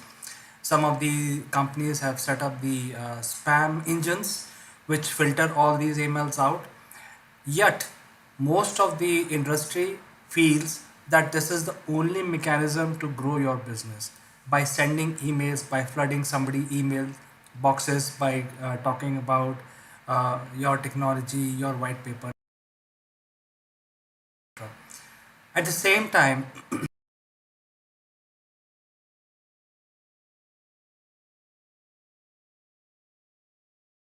as a organization, we also need to understand what market needs, and it's not what we are selling. So we have to bring to certain agreement between the buyer or seller or demand or supply, where we bring these two parties together. The demand is fulfilled by the supply, and it is not necessarily means that you keep sending emails. By sending thousands and thousands of emails every day, every week, you start generating business leads out of that. The reality is the cost of sending 5 email today, in today's money, is more than $2 to $3. And then suppose you send 50,000 emails, probably you will receive responses from only 100. So the efficiency of the system is now going down. I think the time has come for organizations to look at alternative methods of generating your sales leads. Then another thing that has happened in the field, that is the emergence of Me Too service providers, because the cost of providing different services and different sort of new generation activities, the time has come to also rethink their strategy in terms of how all different companies want to position themselves. If it is sort of a Me Too email that is going out, the chances are your email will get deleted. So the requirement of today's world is not to send emails by finding out new methods of communication with your prospects. Number two, offer something which is which is very appealing, and it is not Me Too. So you have to look at what are you doing today, and where you want to achieve, and by doing these activities that you are doing to achieve your goal. So to address these issues, we have created a platform which will solve many of these challenges, and it will give you a platform which will allow you to be more creative. You can reach out to your clients without spending a dime. You can reach out to your prospects without collecting the building client database, building expensive sales and marketing campaigns. You can still appeal to them. The platform website is listed here, as you can see where my finger is. So I encourage you to visit this website and explore. This is a very low cost method where you can reach out to your prospects. You can create a differential for yourself. You can be non-intrusive. You can be creative. You can come out with new methods of communication rather than sending a HTML based emails using your CRMs and so on and so forth. So with these small messages, I would like to talk few things about my platform. The platform has two main features. One is it allows you to share your success stories and your ideas of innovation and so on and so forth, which necessarily may not be related to what you're offering. Because if you sell yourself, if you sell your idea, it will result in a business for you where you can actually pitch in what you have. So you can actually think creatively and come out with an offering which is appealing to the prospects. So this platform allows you to do that. Second thing is, it also allows you to uh, your prospects to reach out to you directly without need of sending emails and building campaigns and building databases and so on and so forth. So it's a very intuitive method, low cost method to reach out to your prospects and also to your client, and it's non-intrusive, and you can come out with new methods of reaching, because you may think you would like to talk about your innovation. You may like to address your clients by way of a video. You would like to talk about your innovation in a group discussion, or you want to just write a lot of words and you distribute these documents. So all these things are available in our platform. So I invite you to experience this. Come to this website, explore functionality. Just in case if you have any question, reach out to me. My emails are also listed in the website, and then we can have a conversation. I will be more than happy to bring you on board. I will personally help you to get on board, how to use these functionality which are provided in the platform, and you can be more successful without spending a lot of money. So with this small message, I will look forward to you joining my platform, which will help you reduce your cost, increase your business, and it will give you avenue of reaching out to new prospects in a new way. Thank you so much, and I look forward to working with you.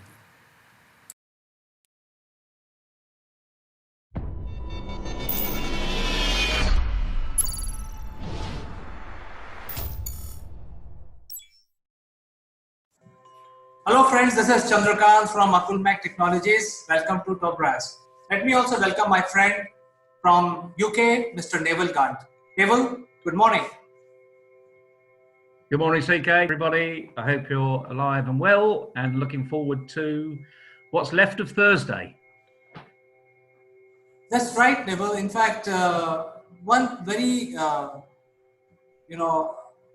big question is running in my mind is a lot of people are coming on the social media. There are a lot of videos like we are doing it, but we have been doing it for quite some time.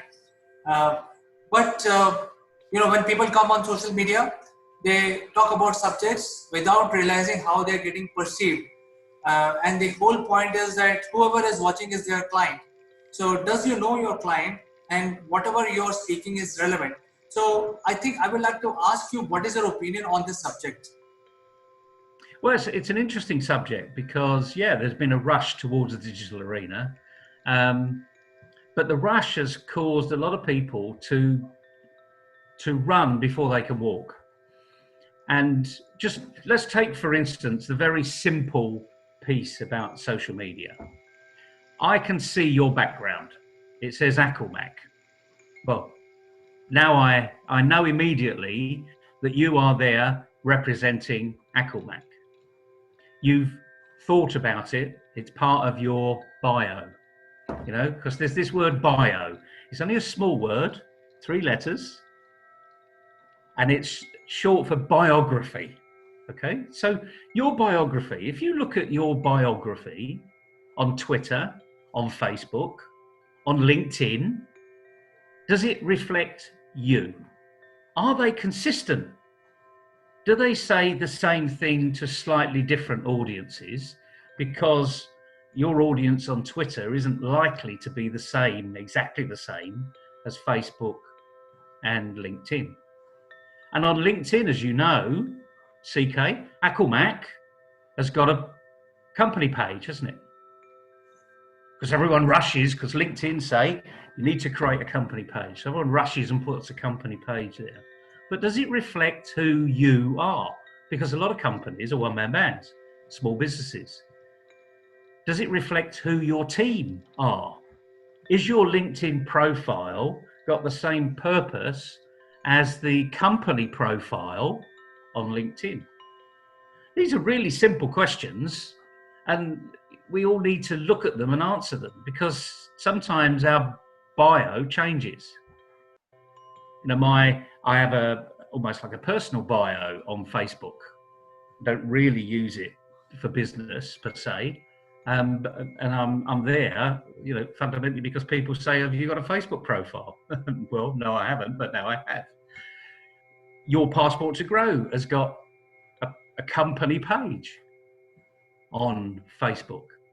Your Passport to Grow UK has got a company page on Facebook, because they're two different.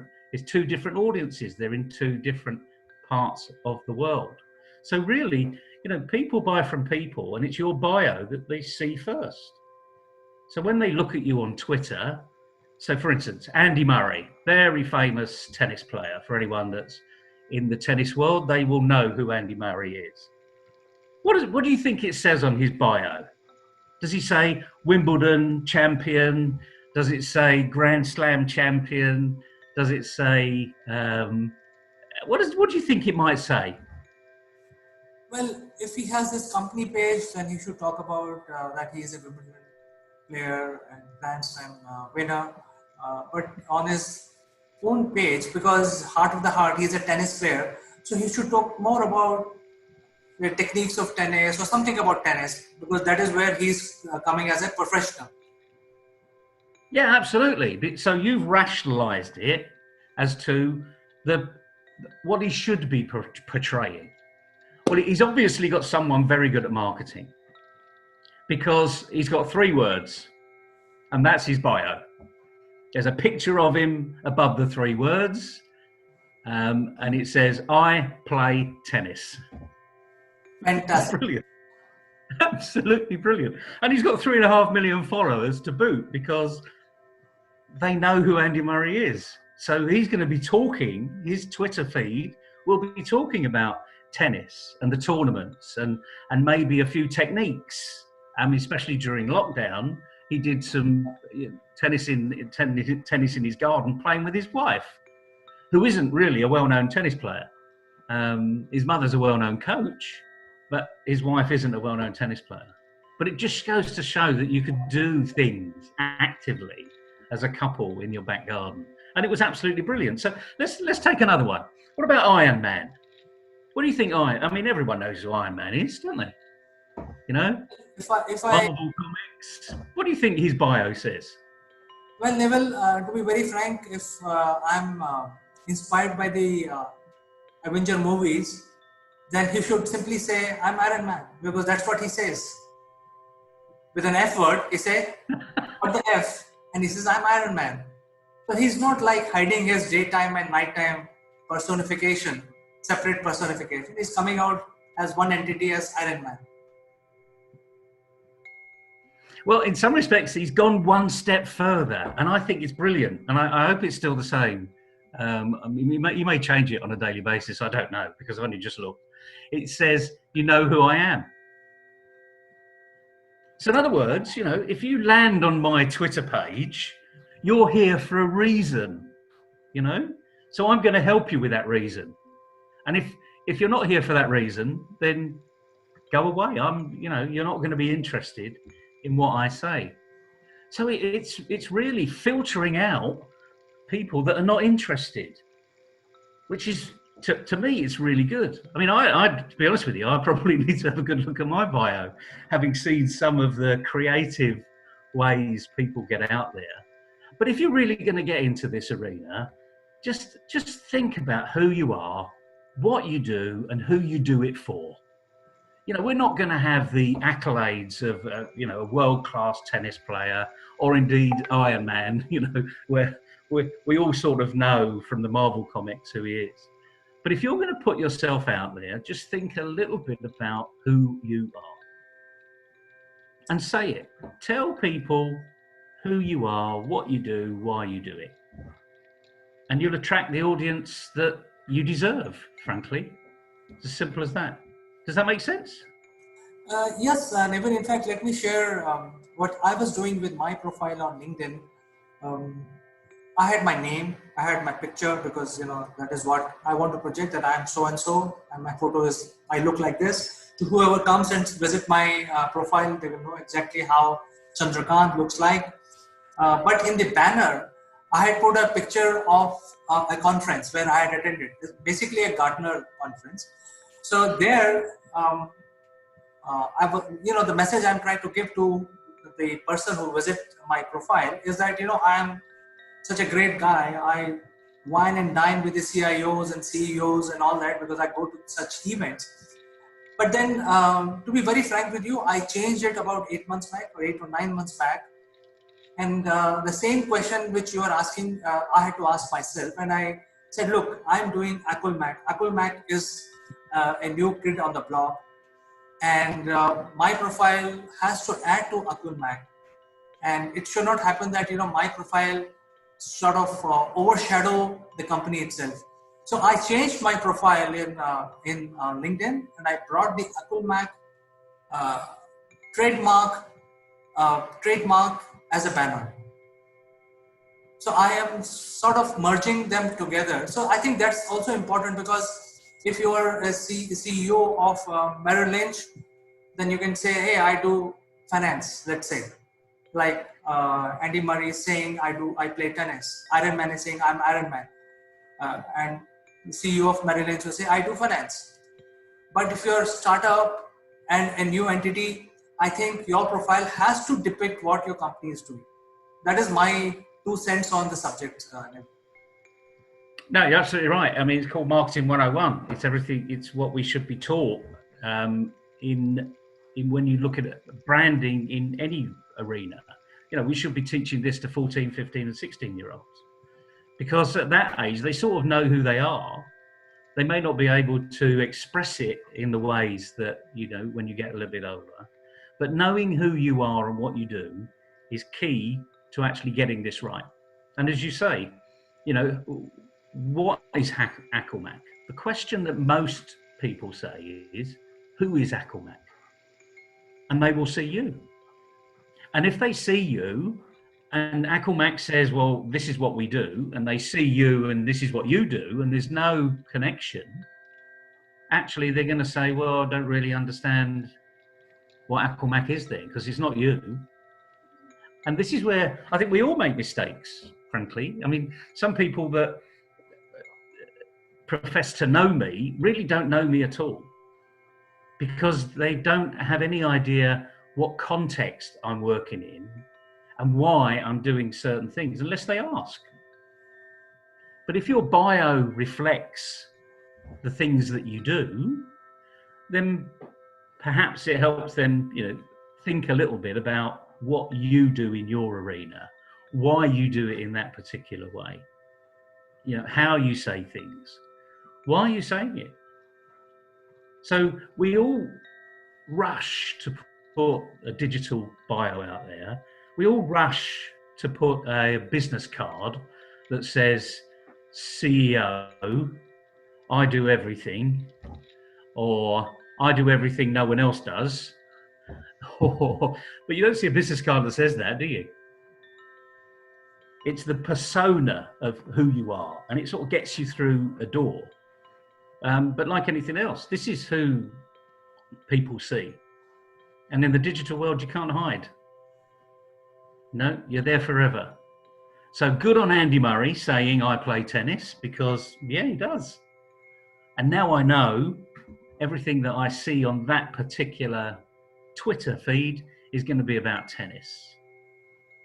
I'm not going to ask him to find out what he says about Trump or Boris, or anyone like that. It's not what he's talking about typically. It's I play tennis. An Iron Man, you know who I am. So it's just that it's going to be an interesting thing, is because I think, the advice I would give to people today is go and have a look at other people's bios.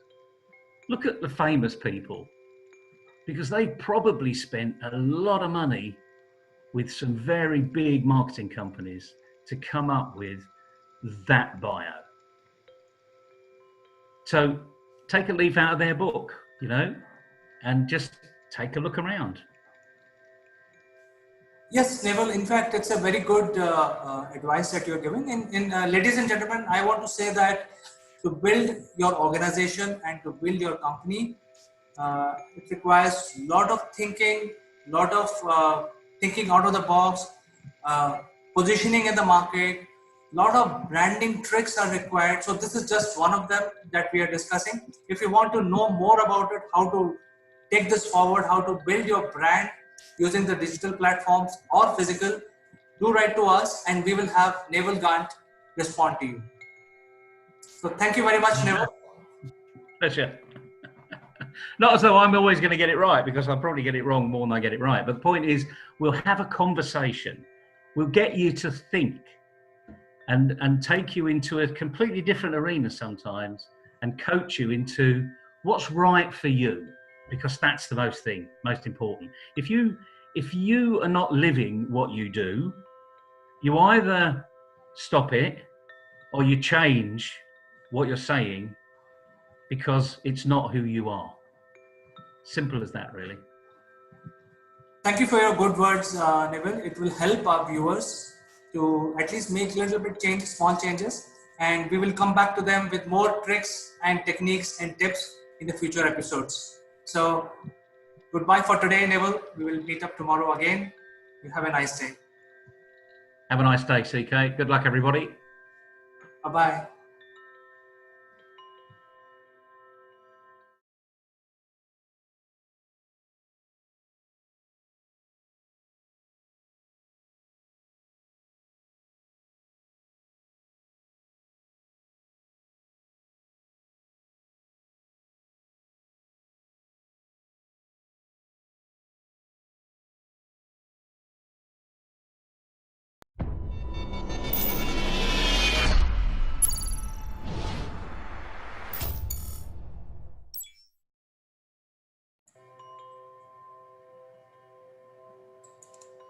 Hello friends, I am Kanchan from Akulmach Technologies and you are welcome to our show.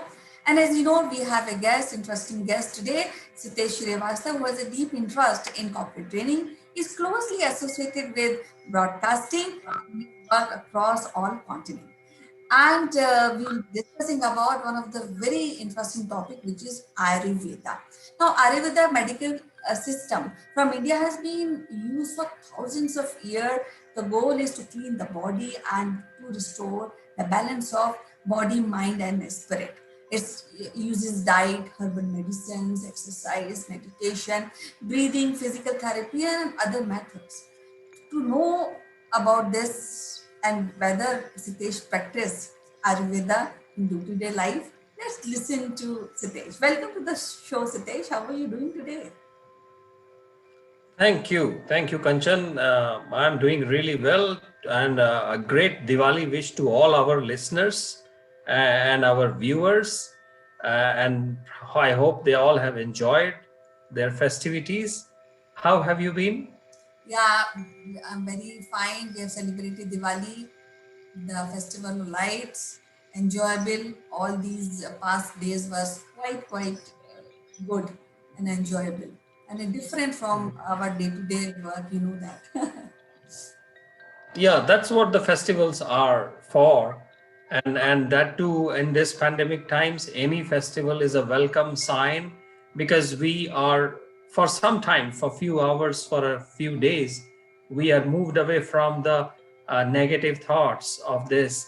And therefore, but at the same time, Kanchan, these festivals, our Indian festivals, are full of food, full of laziz food, and amazing foods, and other things. And also the weather changes, especially in the North India.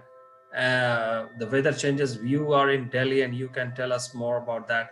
And therefore it is important. The winter is setting in the North India, and Himalayas will start freezing the northern parts of the country. And therefore it is important to keep ourselves healthy. And the moment it comes about health in India, and it is about Ayurveda. What do you say? Yes, definitely. Like Ayurveda is, as we've been discussing before this recording, that Ayurveda is an age-old practice, medicine practice. Now, when you mentioned that Diwali sweets and winter are just setting in, Now for Diwali, actually we have to increase our appetite, especially for mithai and for sweets. And yes, winters are just increasing every day. But as you must have heard that Prime Minister inaugurated Institute of Teaching and Research in Ayurveda at Jamnagar in Gujarat and the National Institute of Ayurveda at Jaipur in Rajasthan on November 30. So I think it's a very crucial date because now, as you said, that winters are setting in, and we need to practice this medicine philosophy and medicine practice in our day-to-day life. What are your opinions?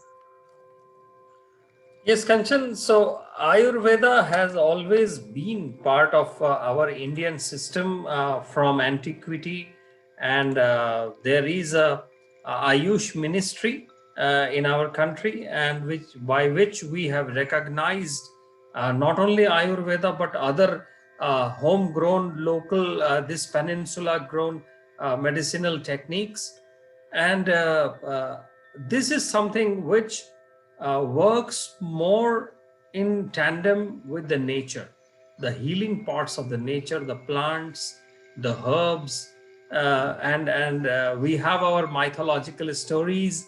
Hanuman crossing over when Lakshman was wounded. He was asked to bring some Ayurveda herbs, and he couldn't recognize or identify, so he just picked up a mountain, and that image is known and all over the country.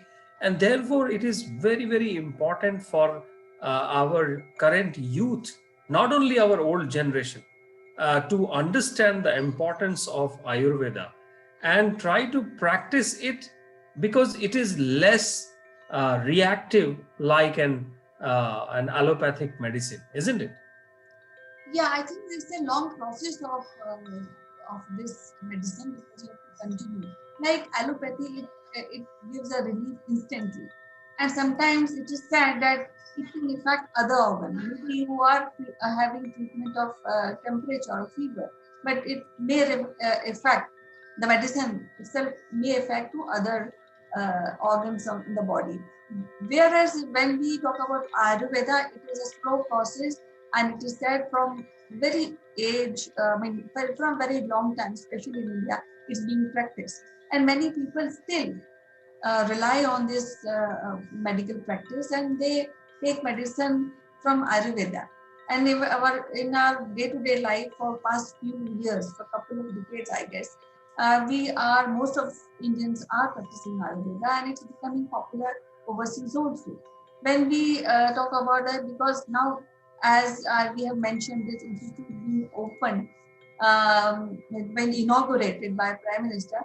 So these institute and education institutions are expected to play a global leadership role in the growth and development of Ayurveda in 21st century.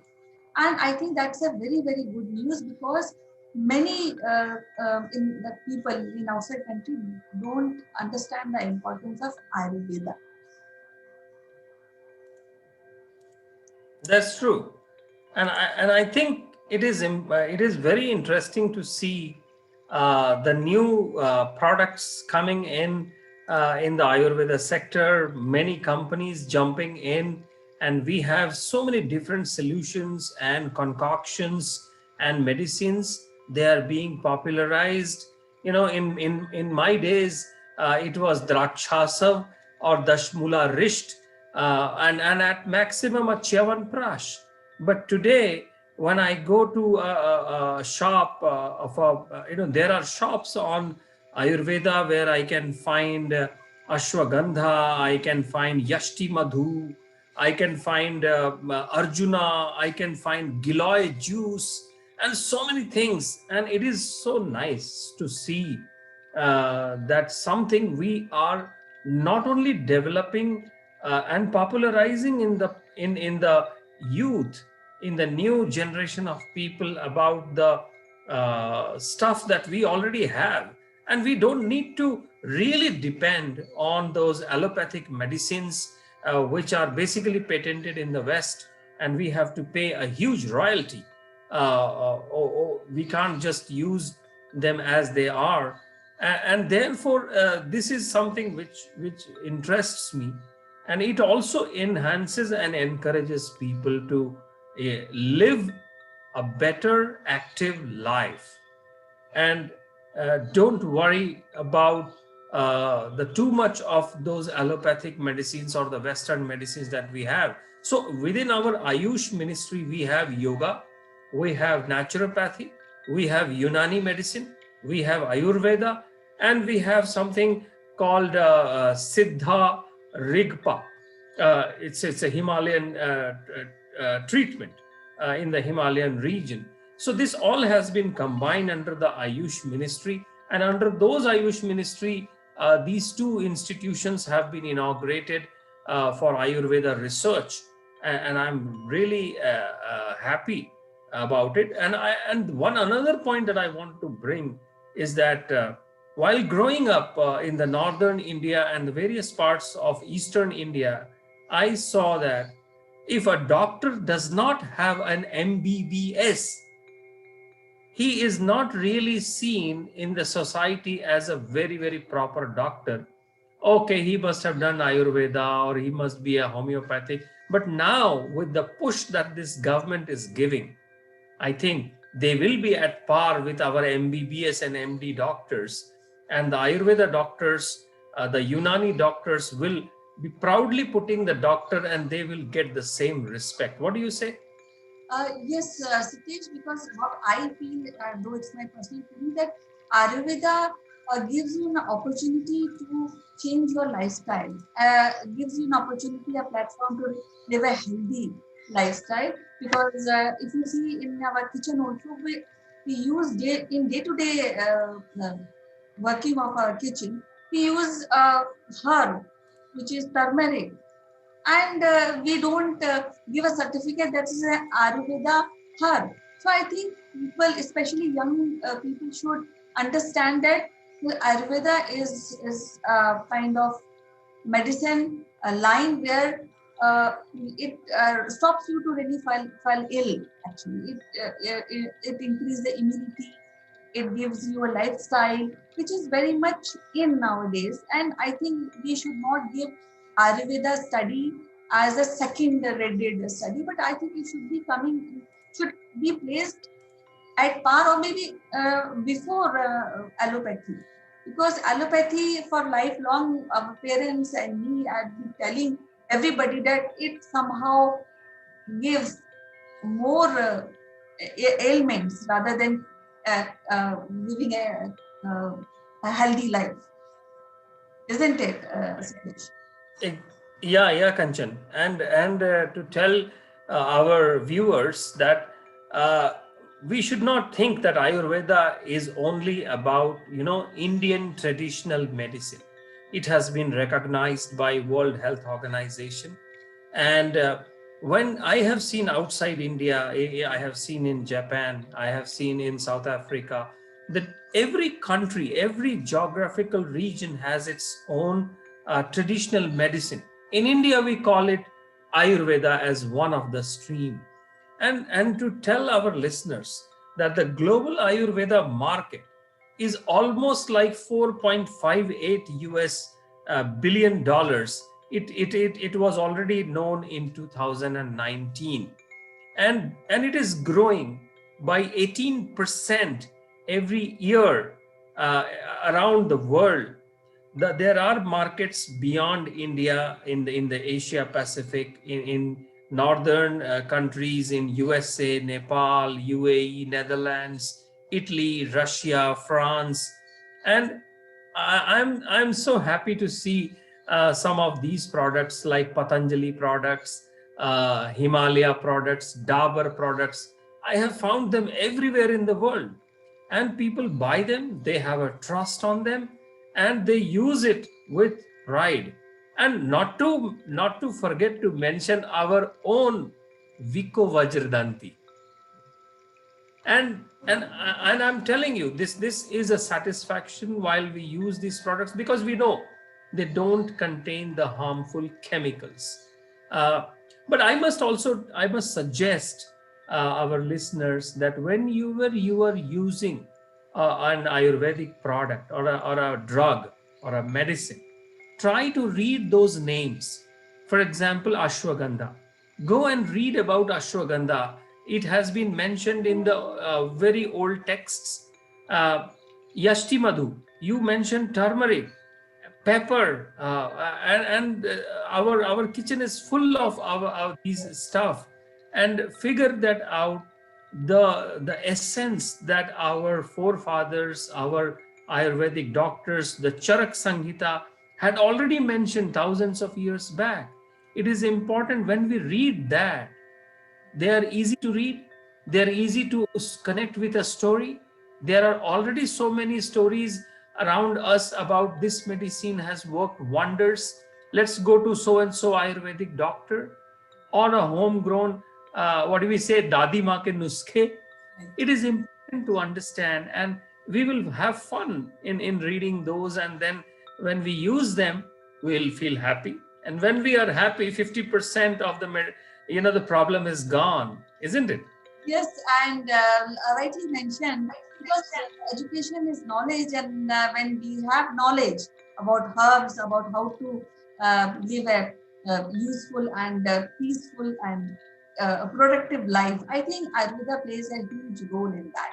Because Ayurveda study programs, especially if you want to become a professional, professional in this field, then this Ayurveda study integrates the practical, philosophical, spiritual insight of Ayurveda into professional training program that supports you in becoming Ayurveda professional and capable of serving others. So that is main factor when we study or uses words like Ayurveda and think about this medical practice, because it is not new to us. We know, but we don't acknowledge. That is the problem. Correct, Kanchan. And we don't acknowledge. Somehow we have also not discussed it with our family, friends, especially people outside our country. And it is. I have seen in Singapore. I have seen in Japan, and this traditional medicine from China, Singapore, Asia Pacific is so popular, and they come with these amazing stories. You would just think, wow, I can become a superman by having a small spoon of it. But the same way, the Indian traditional medicine has not been promoted that way. We have always given it a very respected place. Probably it is important to give it a little bit of a marketing gimmick, a little bit of a marketing campaign around these products, these solutions. For example, I can quote about Kayam Churn. It's an Ayurvedic preparation, and that's one of it. But it is also important that Ayurveda is a serious study, Kanchan, and it talks about a Dincharya principle. So Dincharya is a Sanskrit word. Din is the day, Charya is the activity or active. So Dincharya principle of Ayurveda, we need to follow that to get going and keep away from the medication as much as possible. Yeah, right? I think it should be starting in school actually. And when we are talking about Dincharya, this education, this is a very profound education and should be started maybe from first class onwards. This is how word Ayurveda has a meaning, and it should be taught to children from very early age. Now, this year, Prime Minister has inaugurated on 5th Ayurveda Day. This institute being inaugurated on that day, and the main focus of this inauguration and this institute is to curb the COVID-19 pandemic and to work towards reducing the effect of COVID. So that is also very useful and beneficial news for all of us. Exactly, and I think people have realized, we as Indians, we have realized that we actually did not see deep into our own kitchen cabinets, and we became so much aware during this pandemic about Ayurveda and Ayurvedic concoctions that we can prepare in our home and consume it in our home in our time without spending a single amount of money. And that, I think, has done good. I see people suggesting kindly go and take this and this medicine, and I go to a Ayurvedic medicine, I just ask for that medicine and I buy it. I just read the instruction and I have it, because I know there is no side effect. As in the allopathic medicine, it is written, take as per the physician's advice. It is also written on Ayurveda. I'm sure it is written as well, but it has got a lower chances of that kind of overdoses that we have generally associated or have known from the allopathic medicine. And it happens as simple as the immunity boosting powers of kalonji seeds. It comes from there. It is as simple as that. And therefore, probably, since everybody can become some kind of an expert on Ayurvedic medicines or the way that should be taken, or the kadha, the universal kadha in our homes, but you need to put a very nice marketing name, for example, green tea, and suddenly it looks, wow, what is this? Never heard about it.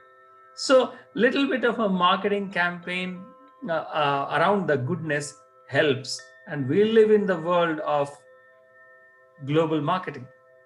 Yes, and while talking to you, I come to know that you have a very good knowledge of Ayurveda medicines, and I hope our viewers also take advantage of these medicines and get inspired by our discussion today. It was wonderful talking to you, Sitesh, today. Thank you, Kanchan. Go well, and let's go and have our another sip of kadha. Okay, bye bye. See you. Bye bye.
Hello, friends. This is Chandrakant from Akulmach Technologies, and welcome to this edition of our tips section.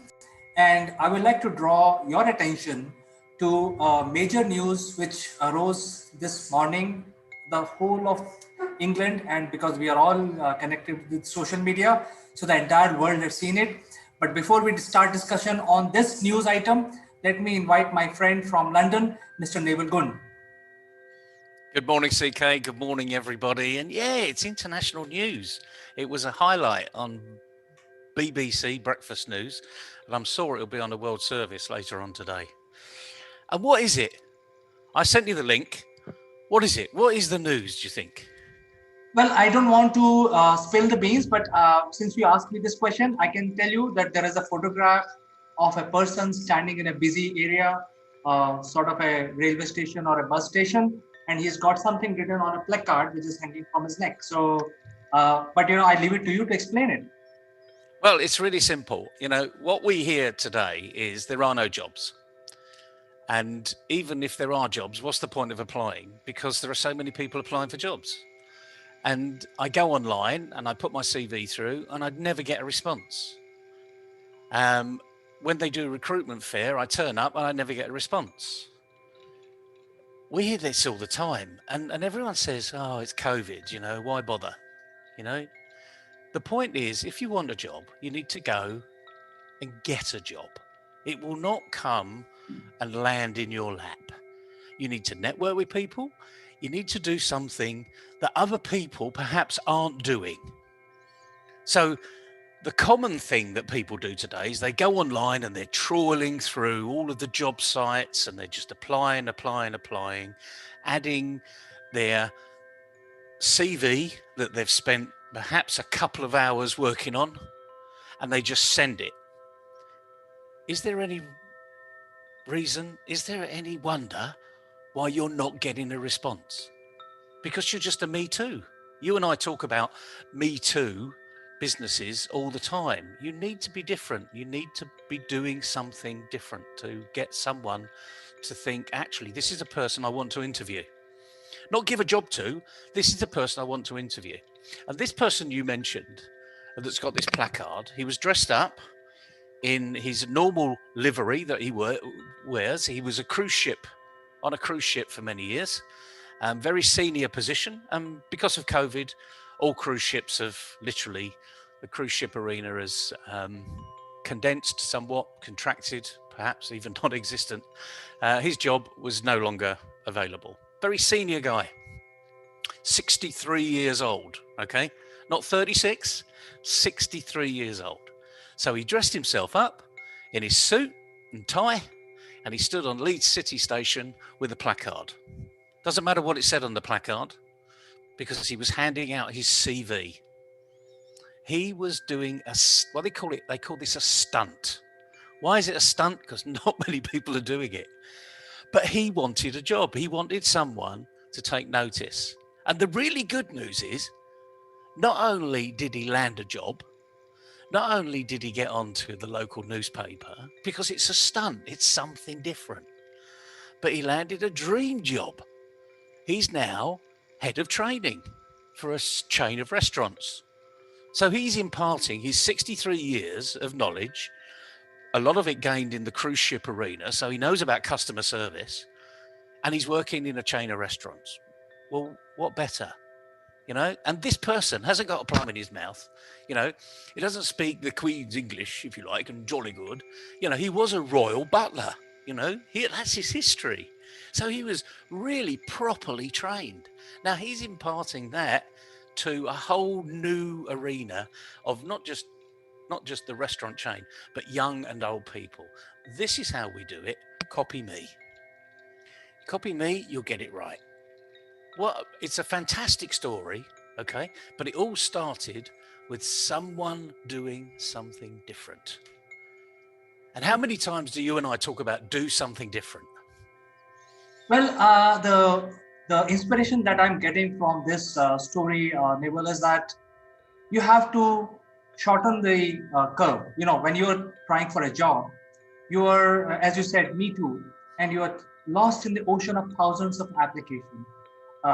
You know, many years back when we used to advertise, like 20 years back, and there used to be fax machines, and we say that, hey, we need this kind of person to be employed with our company. The fax machine used to fail, you know, after 50,000 CVs. And there is a human limit to how many CVs you can see, because the fax keeps coming and get piling up in a trash box. So you pick up the first maybe 200 CVs, and rest 48,200 will go to trash. So that was a thumb rule.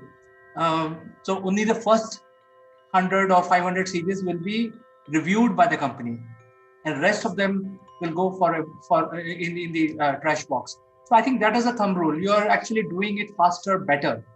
So this person, who's a well-trained, well-traveled, Victorian English speaking, from nice pedigree, he's 63 years old, and he has shortened the curve. He has taken his message directly to the HR director of the company who has hired him. Absolutely, he's shortened the curve. And the thing is, right, there is this phrase, right, the early bird catches the worm. I'm not quite sure whether it translates in India, but in other words, if you get up early and you do things early, then the worms are there. You know, your food is available. Breakfast is there. Go and get it. And the point is, go and get it. So the advice we can give to people today, okay, your fax machine, The first 500, and that's it, blocked off. So the early bird caught the worm. The one that literally took action early may not have been the best candidate, but it was the one with the right attitude. And I bet the first 10 you looked at more closely than the 490 that followed, because they were the first. That's the type of person you want to employ. And hopefully they've got the right technical ability that you can mold to be that great employee. So what advice can we give to people today? So based upon that inspirational story, what would you say, CK, to someone else that's looking for a job today? Well, I think you need to differentiate yourself from the rest, and there are different techniques of differentiating. Maybe you should present yourself. Maybe you should go meet the person face to face. Maybe you should write a letter. There are many things. There are various ways of thinking out of the box and shortening the curve. Yeah, there are various ways. And I think what we need to do is give people one way that we know works, one way that I know works. And it's a way that I suggested for over 15 years since speaking in universities and schools and in the education system around the world. Get your CV. Put a covering letter to it. Don't type the covering letter. Handwrite it. Make it very personal. Find out the person in the organization that you need to be sending that letter to. Don't apply online. Frankly, everyone's applying online. Keep doing it because you never know. If you're not in it, you won't win it. But do something different. Send a personal letter to the head of HR, the head of the department, someone who's influential in the organization. Tell them why you've seen the advert or you haven't even seen the advert. This guy did not see an advert. There was no advert. He was the advert. He prompted a conversation. Were they looking for a head of recruitment or a head of marketing or a head of training? I don't know. I can't answer that question. But I know they weren't advertising. So that's the issue. Some jobs never get advertised. Here's an opportunity. Write to the people involved. Be personal. Be unique. Because I guarantee that is the early bird that will catch the worm, because you will spark something in the other person's thought process. They will respond to you because you've taken time out of the ordinary. You haven't applied online. You've taken personal time. You've looked at the organization. You've told them why you want to join them. You've given them your experience. They will respond to you. And the issue is here, if they don't respond to you, you don't want to work for them because they don't value people. So there's two wins here. The first win is if they respond to you, result. I can't guarantee you'll get an interview, but I think you're going to have a better chance of getting an interview than anybody else. The second thing is if they don't respond to you, bing, bing, big X. Do not approach that company. Alternatively, it gives you an opportunity to write to the chief exec and say, I wrote this very personal letter. I'm disappointed that this person couldn't even respond to me. And see what the chief exec says. Because they will not like that, I can assure you. If they're a leader, they will not like it. And the other thing is, if you don't get a response from the chief exec, it's not the first cross, it's not the second cross, it's 3 crosses. 3 strikes, you are out. And then you can go publicly, and say, these people don't even respond to personal letters. Why are you buying things from them? No. The world needs organizations that believe in people and they believe in you as customers. So you're going to be doing a great job for these customers that are out there. So there was a great phrase many years ago that was unfortunately a spitting image character. For those that don't know spitting image, I suggest you look it on YouTube because it's very funny. They take the mickey out of politicians, they make a puppet out of the politicians, and I can assure you it's not a very flattering puppet. It accentuates the negative side in individuals. And there was a person called Norman Tebbit in the UK government, in the cabinet, and he said, "Get on your bike." In other words, it's your responsibility. Go and do it. Don't just wait for something to land in your lap. It had a different connotation then, but get on your bike. Do what this guy did. Put a placard there. You can't stand in Leeds City Station if you're in India because it's a long flight, but you can do something similar. Well, in fact, this has given me ideas, our discussion today. And the key here is to create a differentiation for yourself. And if you send your CVs, you will be lost in the thousands and thousands of oceans of CVs, and there's a chance that you may not be able to differentiate. So there is a method of building a presentation, sharing it about you to the person of the company that you want to get hired, or we can help you actually get interviewed with us, and that will be a great differentiation because you will stand out. Send this video to the company where you want to get employed, and that will be a clincher because now you're differentiating yourself. Well, the interesting thing is we are doing that with in a competition, as you well know, in the SOTI Awards. It happens to be Wednesday, I think. Yes. So normally we would have done a SOTI Wednesday, but this is the SOTI Wednesday. It's the Speaker of the Year Awards. And the thing is, here's an opportunity. Get involved. Your video will be in front of thousands of employers around the world. And someone will employ you, just like this guy stood on Leeds city centre, right in the middle of the railway station with a placard. We're doing the equivalent for you. We're not making it hugely easy because you've still got to do all the work, but we're giving you a platform where it can go. So rather than stand on platform 9 of Leeds City Railway Station, you can sit on our platform. There's a bit of a plug that we didn't even think there was coming out of today, but it is about uniqueness. It is about you selling yourself. And a lot of people don't know how to do that. But frankly, this person at 63 years old did something different. Why don't you? Absolutely. Don't give us excuses. Absolutely, Naval. I think this is a very good message that, or a tip we are giving to a lot of people in the industry. They have to differentiate themselves. They have to find out the ways of doing it. Thank you very much for giving your time to us today. I think this tip will be very useful for a lot of people. I hope so. Early bird catches a worm. Don't have an excuse. Get out there and do something. Thank you so much, Naval. You have a nice day. We will catch up tomorrow. Yep. See you tomorrow. Bye, everybody. Bye-bye.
Hello friends, I'm Kanchan from Akulmach Technologies and you are welcome to our show, The Great Kings of India.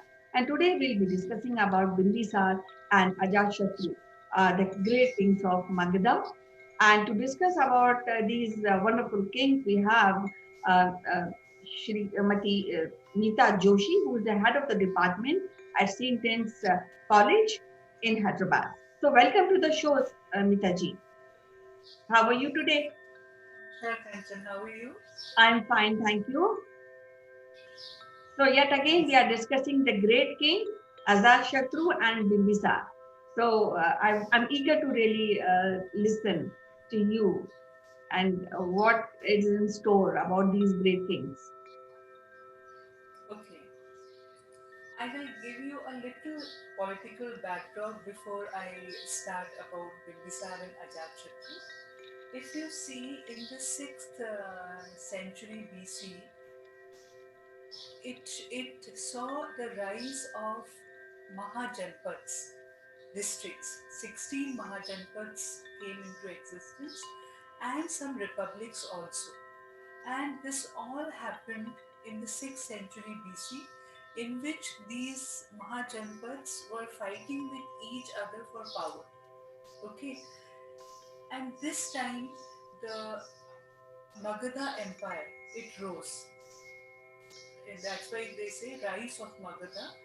And we don't know about the previous rulers because there is no mention in the accounts. But we get a mention about Bimbisar and Ajatashatru. So Bimbisar was the fourth successor. He was the fourth king of the Pradyota dynasty or Haramkya dynasty, and he was a contemporary of Lord Buddha. So these two things are going parallelly, okay? Buddhism and rise of Magadha. Now, Bimbisar, when he came into power, he wanted to expand his empire. He wanted to expand his Magadha empire, and for that, he waged wars with some kingdoms, with some Mahajanpads, with some he entered matrimonial alliances. So that peace be there and they accept his suzerainty also. In this, imperialist policy which Bimbisar followed, he set up a very good administration in which he appointed some officers which were known as Rajbhatas. And if you see broadly, they were divided into four categories, like someone for justice, someone for administration, someone for army. So like that, the categorization was done.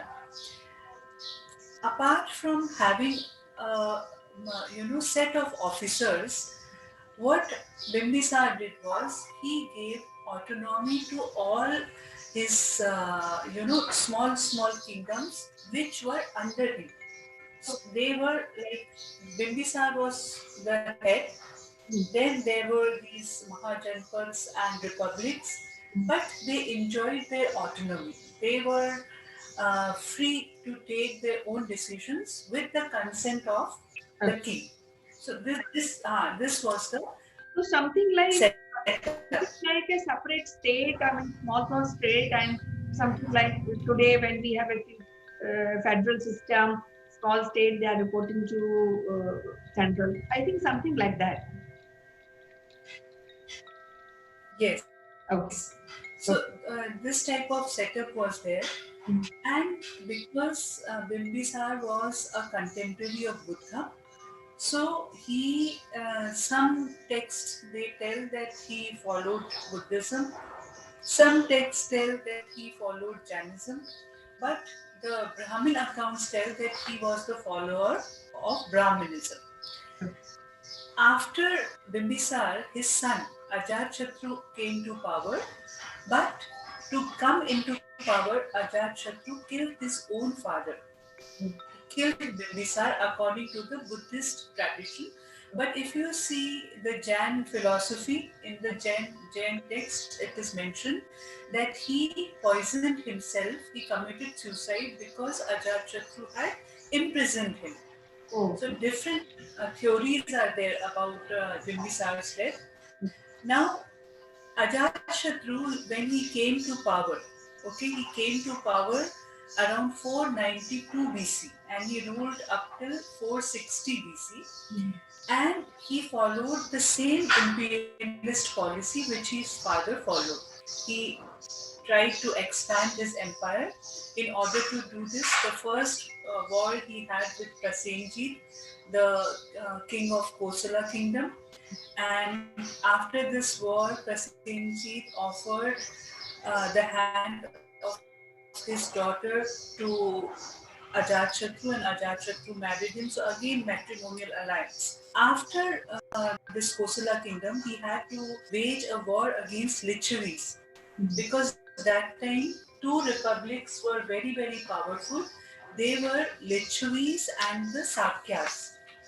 So with Lichavis, he had a long war, Ajatashatru, and probably it was the time when he established this city Patliputra.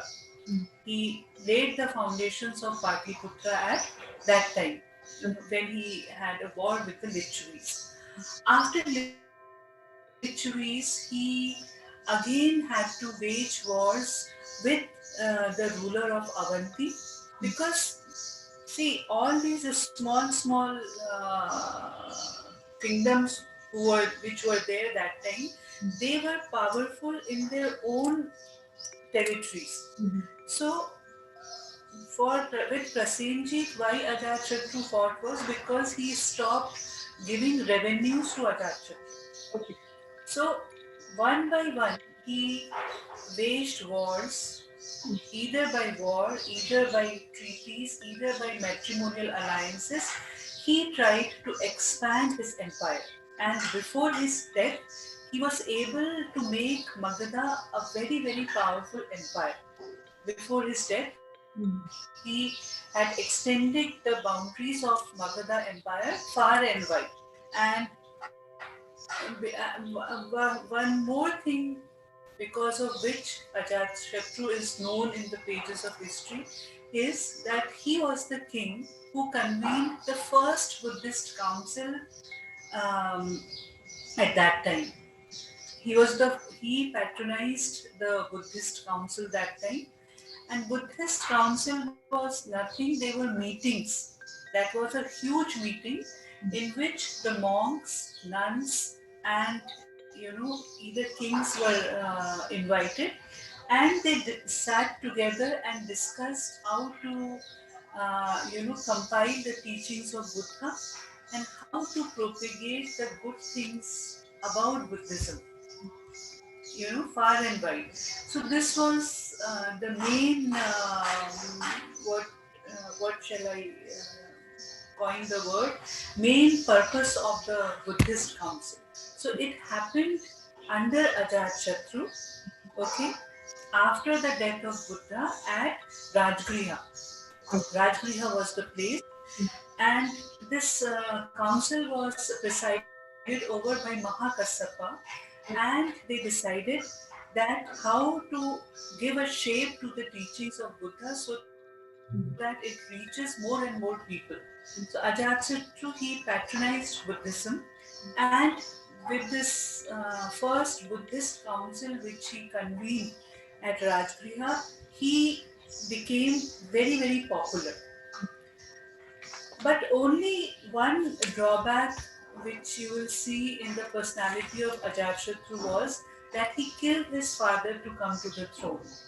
And not only Ajatashatru, all the rulers of this Pradyuta dynasty, they killed their fathers to come to the throne. After Ajatashatru, his successor Darsaka, he also did the same thing. Then Shishuna did the same thing. So I don't know why this trait was there in these people, but the truth is that they did that. Killing their own fathers and coming to the throne. That's why this dynasty is little infamous because of this trait of killing their own fathers. And after this fall of Shishuna, then came in being the Nanda dynasty.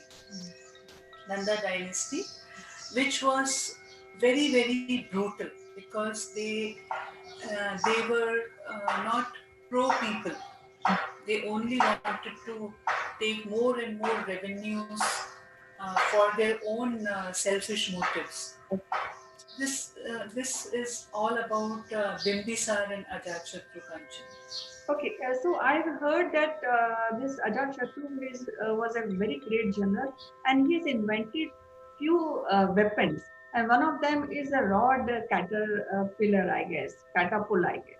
So apart of this, one weapon was also there. Later on, it was used very much by other kings. It was a unique device in which it was a wooden thing in which they used to put the rock and throw the rock to the enemies. If you have watched the film Bahubali has used the same weapon in Okay. it. Yes, So this, see the war techniques which they had, yes, the yes, weapons, they were very advanced. yes. That's why they were able to, conquer more territories. Yes. That was one of the major reasons. So, apart of his impact on the Buddhist, the recognition of Buddhist council, and he was a great general. Yes, that the trait of killing his father and coming on the throne, this is not known as far as I know, and as far as I have read that any king has done in the past. So I think No. that is something which is really bad when we talk about Ajatashatru. But we have other a very great and profound trait of Ajatashatru. So, what is the impact of Ajatashatru the period politically on India? See, politically, as I told you, at that time, these 16 Mahajanpads came into being, and then republics also came into being. So, Ajatashatru, he tried to expand the Magadhan Empire. Okay, he wanted to establish his supremacy, and he did that with his imperialist policy number one, with the wars which he waged, and with the matrimonial alliances. And when you are powerful, and then he with this Buddhist council became more influential, because uh, he was the first person who convened the Buddhist council at Rajgriha. Okay. So, because of all these things, he became very strong politically. That's why Magadha was, and then he laid the foundations of Patliputra, which has a huge history. Correct. As a city, Patliputra has a huge history. Right. Not only with the Magadhan kings, but later when you will, we will discuss about other dynasties, then also you will find the mention of Patliputra. Yes. So I think contribution of Ajatashatru is immense because he has laid the foundation of Patliputra, who is in our history page attained at greater heights. And apart of this, he was a great general. He has invented a weapon which we generally don't know. Most of people don't know and they don't discuss. So I think I can safely say that Ajatashatru as a great general, and we should be discussing about this his profile in schools, and people should know about this great king. It was so lovely to talk to you, Mitaji. We'll meet again in next episode and discuss another great king of India. Thank you so Sure. much. Right.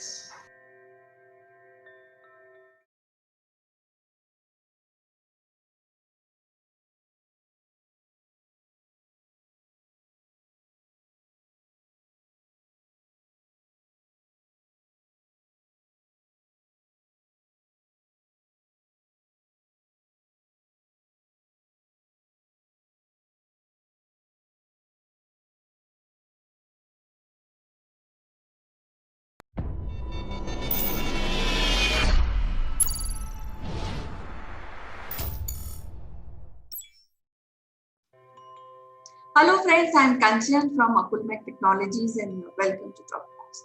Today I have a very interesting topic to discuss, and before I go further, I just want to inform you that today is 74th Infantry Day.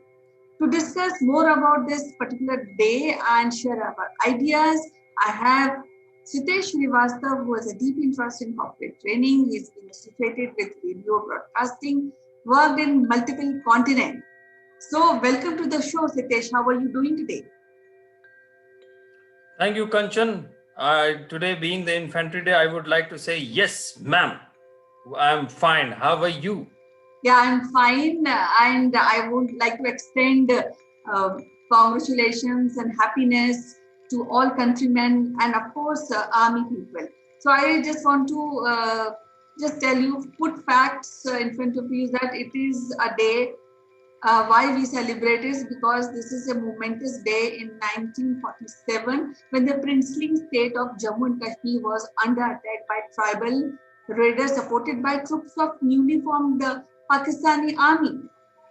And it was terrible because I have heard that the army people, especially the 1/6 Infantry Battalion who was in charge of that particular fight, they just dropped on the airport of Srinagar and they immediately start fighting with these Pakistani army backed intruders.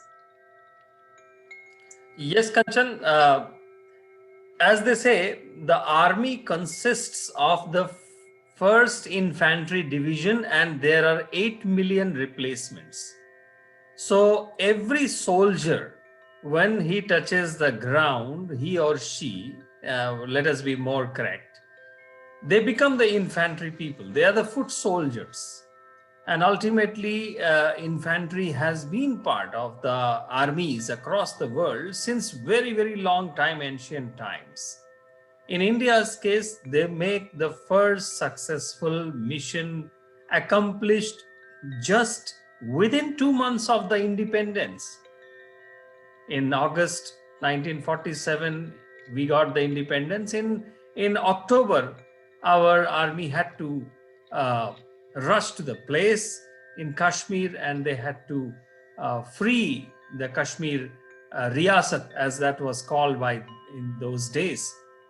So I think infantry is something that needs to be cherished because that has been the oldest form of people or formation in any military. And all the big fighters that we have known in the ancient times, in the medieval times, they were all infantrymen at the heart, at the base of it.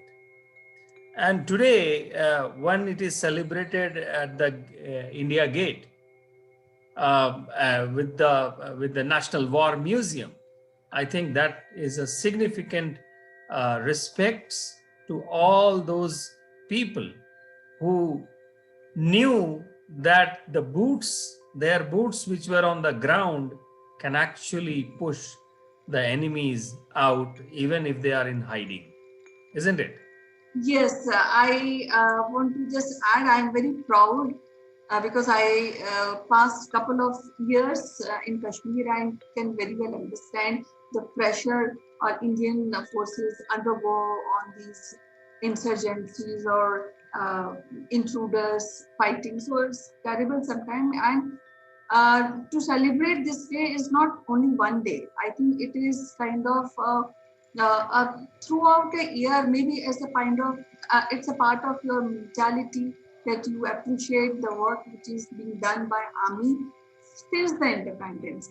And the infantry has always stood by the nation in the times of crisis.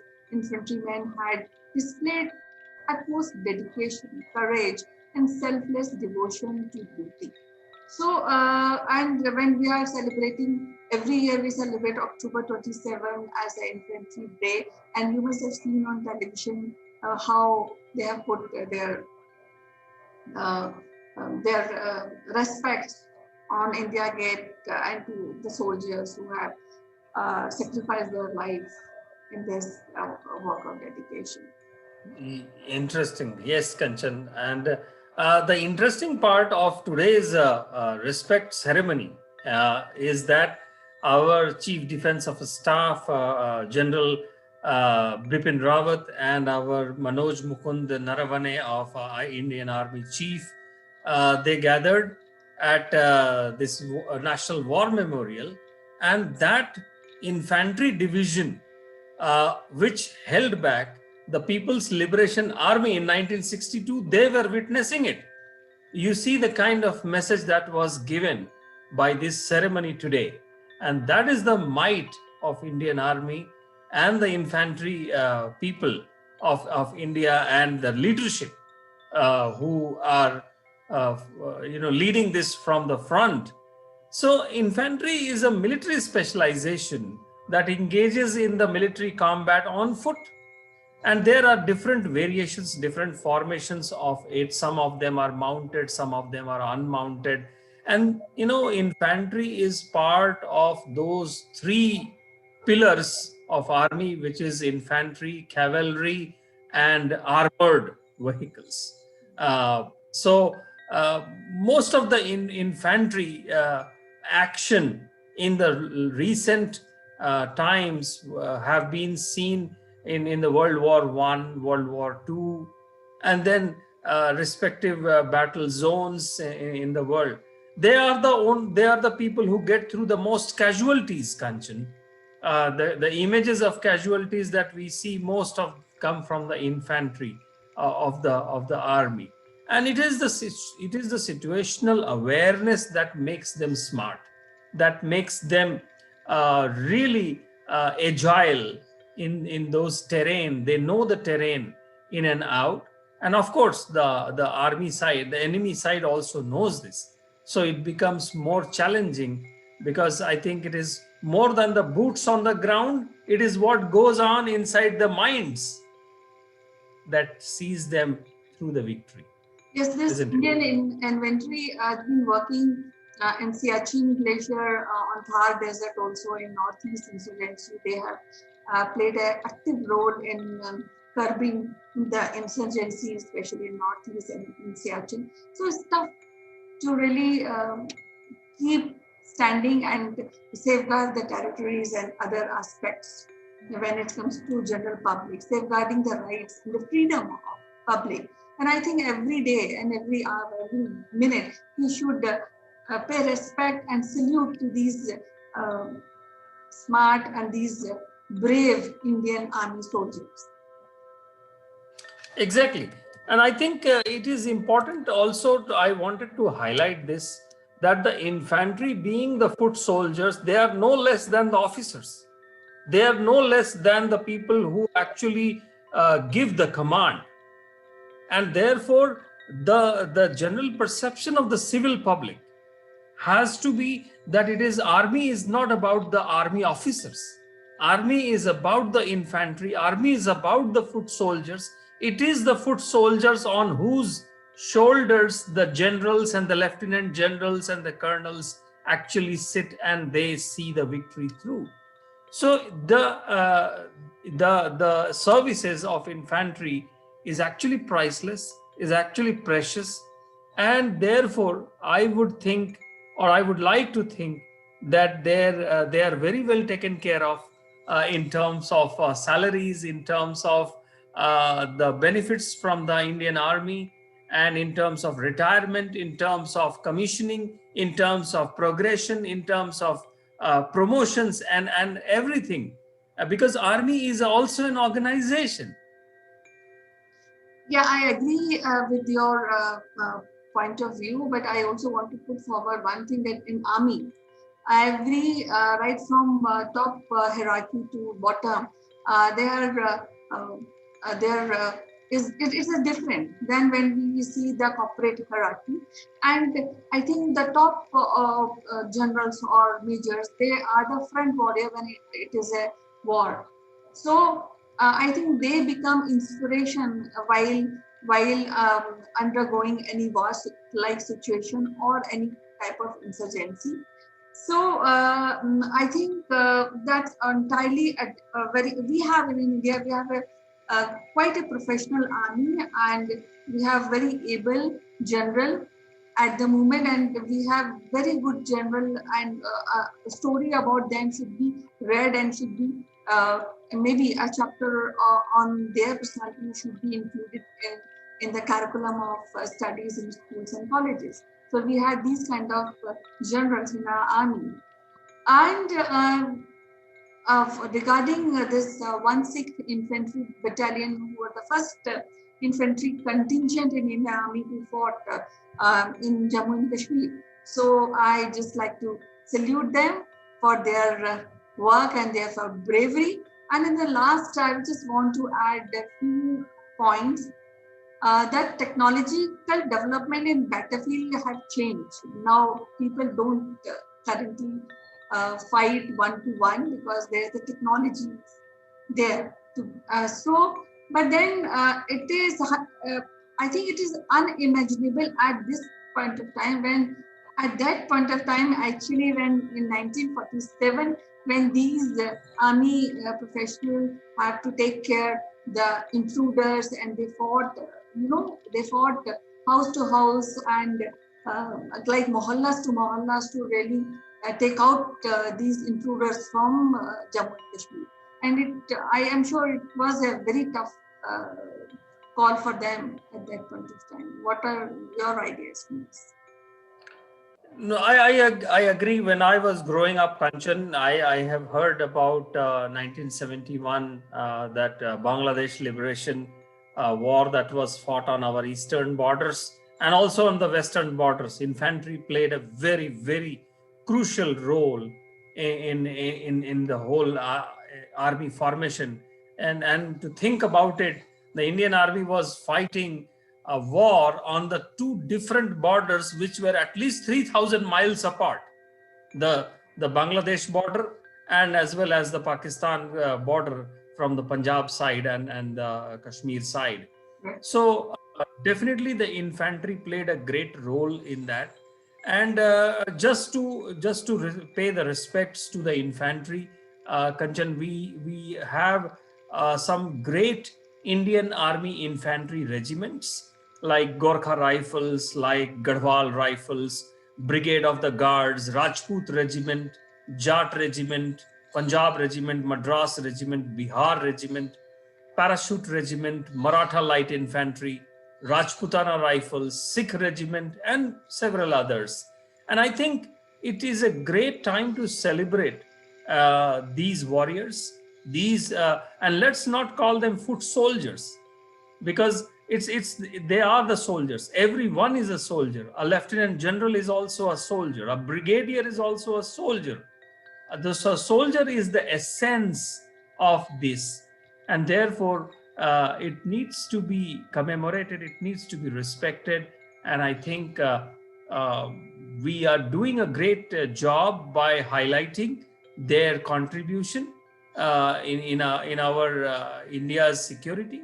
And it is again one more reminder to the civilians that the peaceful sleep that we take every night, it is because of these people who secure our borders: Indian Army, Indian Navy, and the Air Force, and paramilitary as well. Yes, in the last just closing remark, I just want to tell you that happy 74th Infantry Day to all Indians and the toughest men of Indian Army. So it was wonderful talking to you, Sitesh, and we'll be meeting with some different topic on in a different episode sometime later. For today, Jai Hind. Bye bye. And thank you, Kanchan. The only one request to all our listeners: probably in a couple of centuries, they should not be called infantry, because that actually has a historical roots from coming from an infant, though they are not. They are real warriors. Bye bye, Sitesh. Bye.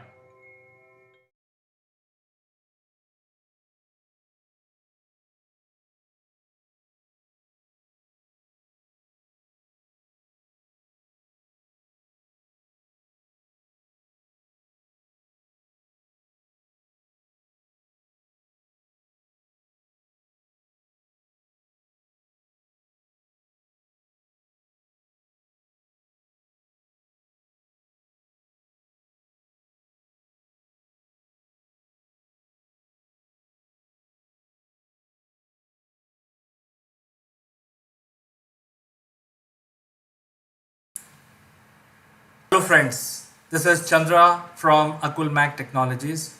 Welcome to Top Brass Likeable Leaders.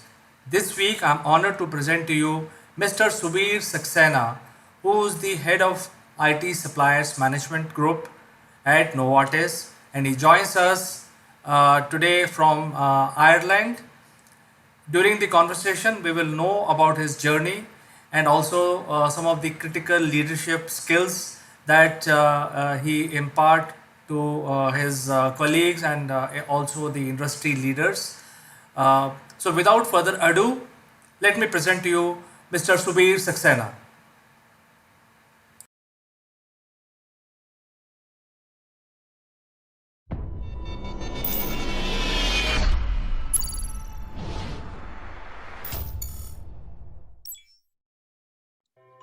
Hello, friends. This is Chandrakant, and I welcome you on this very bright Monday morning in the Doctor Speak. And our guest doctor today is Dr. Pooja Bedi.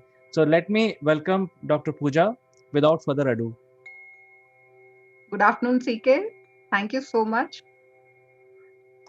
Yes, doctor. I think today we discuss about something related to the mental health, and there is a lot of confusion about the bipolar syndrome, and people don't seems to understand what is bipolar, what triggers it, and what are the symptoms. In fact, to identify those symptoms. So I think it is a good subject for us to discuss. So the first question would be from my side is, what is a bipolar? I think if you can explain this in very simple layman term for our viewers to understand, it will be great. Yes, definitely. CK, as the term indicates that bi is two and the polar means poles. So this disorder basically is associated with the two different apart poles of mood swings, where suddenly a person is having a very hyperactivity mentally, physically, which can actually lead to very relentless decisions. And then there is a phase when this person comes down. So in a very, very low or we say hypomaniac manner, and the intensity becomes very low in terms of energy, in terms of talking, in terms of having meals, don't want to talk to someone. So, bipolar disorder is basically a disorder which is associated with the mood swings. So, the mood swing basically are of two types. Either the person becomes very, very hyper or becomes very, very hypo. And the reason for the same is very difficult to come out with. So the major reason we come across is it can run in the families. We have seen it if somebody has a bipolar, which is very, very remarked, or you can say remarkably seen in the particular generation, is definitely getting inherited in the other generation. So that is one of the factor. But besides this, if we say the social factors are there, you can say the some sort of chemical incoordination in the brain can also lead to bipolar disorder. And unfortunately, it starts at a younger age, and as a parent or as a you can say healthcare professionals, we are not able to diagnose them right bang on time. So if we are able to do it, if the parents are more aware, if the society is more aware why the child is undergoing sudden ups and downs, mood swings are there, hormones play definitely one you know factor into it. But the and uh, sudden low and sudden high in children, if it can be diagnosed at a very early age, it can be catered very nicely later on in the same cases. So I highly recommend that the pre-existing factors like ADHD, where the kids are very hyperactive, suddenly they start shouting, and they behave very normal after a while, and then suddenly they become very low. So this kind of mood upsets, if the frequency is very high, going to a psychologist or to a psychiatrist or maybe to a health professional or maybe having a group therapy can really help a lot. So bipolar disorder is a very chronic illness marked by severe mood swings. It can affect both the genders, women and men, but women are more vulnerable because of many reasons. They get into the maniac mode for the longer durations, which make them more vulnerable for the episodes in the future. So it is actually a thing which is not catered very nicely in the society. So we need to be more aware about it. So, doctor, tell us, is this a disorder related to the age, or is it can happen to anyone at any time? Uh, what is the beginning, the first sign of having the bipolar syndrome? Right. So the first thing is the age. Let's discuss about the age. It usually happens little later in the age. The early childhood, the indicators definitely they start popping up. Like I mentioned, ADHD. It can actually, if left untreated or uncatered, can lead to a little severity. I'm not saying bipolar only, but maybe in any other form it can come up. But yes, many of the ADHD cases, sooner or later, you can say in the adulthood, it starts affecting the person. So not at an early age, bipolar starts affecting. And second is uh, the age was the one thing that we were discussing, and second, I'm so sorry. The second was, Part of the question can it was happen to a particular type of people, or it can happen to anyone? it can happen to anyone, but yes, people who are already having it and they can definitely give it to their coming generation. So genetic effect is there. But otherwise, there as such, there is no particular age group you can say which gets affected, or it is not a gender bias thing. It can affect anyone. But yes, the like alcohol abuse cases, or you can say substance abuse cases that are there, they are more vulnerable towards the bipolar or the mental health other issues that are there. So they are more vulnerable towards it. The reason I asked this question is primarily because I wanted to bring clarity that this is not related to genes. It could affect anyone having difficult situation or highs and lows, as you mentioned. So I think that is one point that is clear now. We have also seen that this affects very popular people. Maybe we don't hear about them, normal people, but we usually hear about the very successful people who are always in limelight and attracting media attraction. So does bipolar is a byproduct of becoming popular too soon, too early? Or it could be non-related to your fame at all. It can happen to anyone, whether you are a successful person or you are a normal person. It could still affect you. What are the reasons behind it? If we are talking specifically to the people who are very, very successful and there's an instant success is there, somehow I will say that the first reason in them is the drug or the alcohol abuse. So this is called as dual diagnosis. When the people who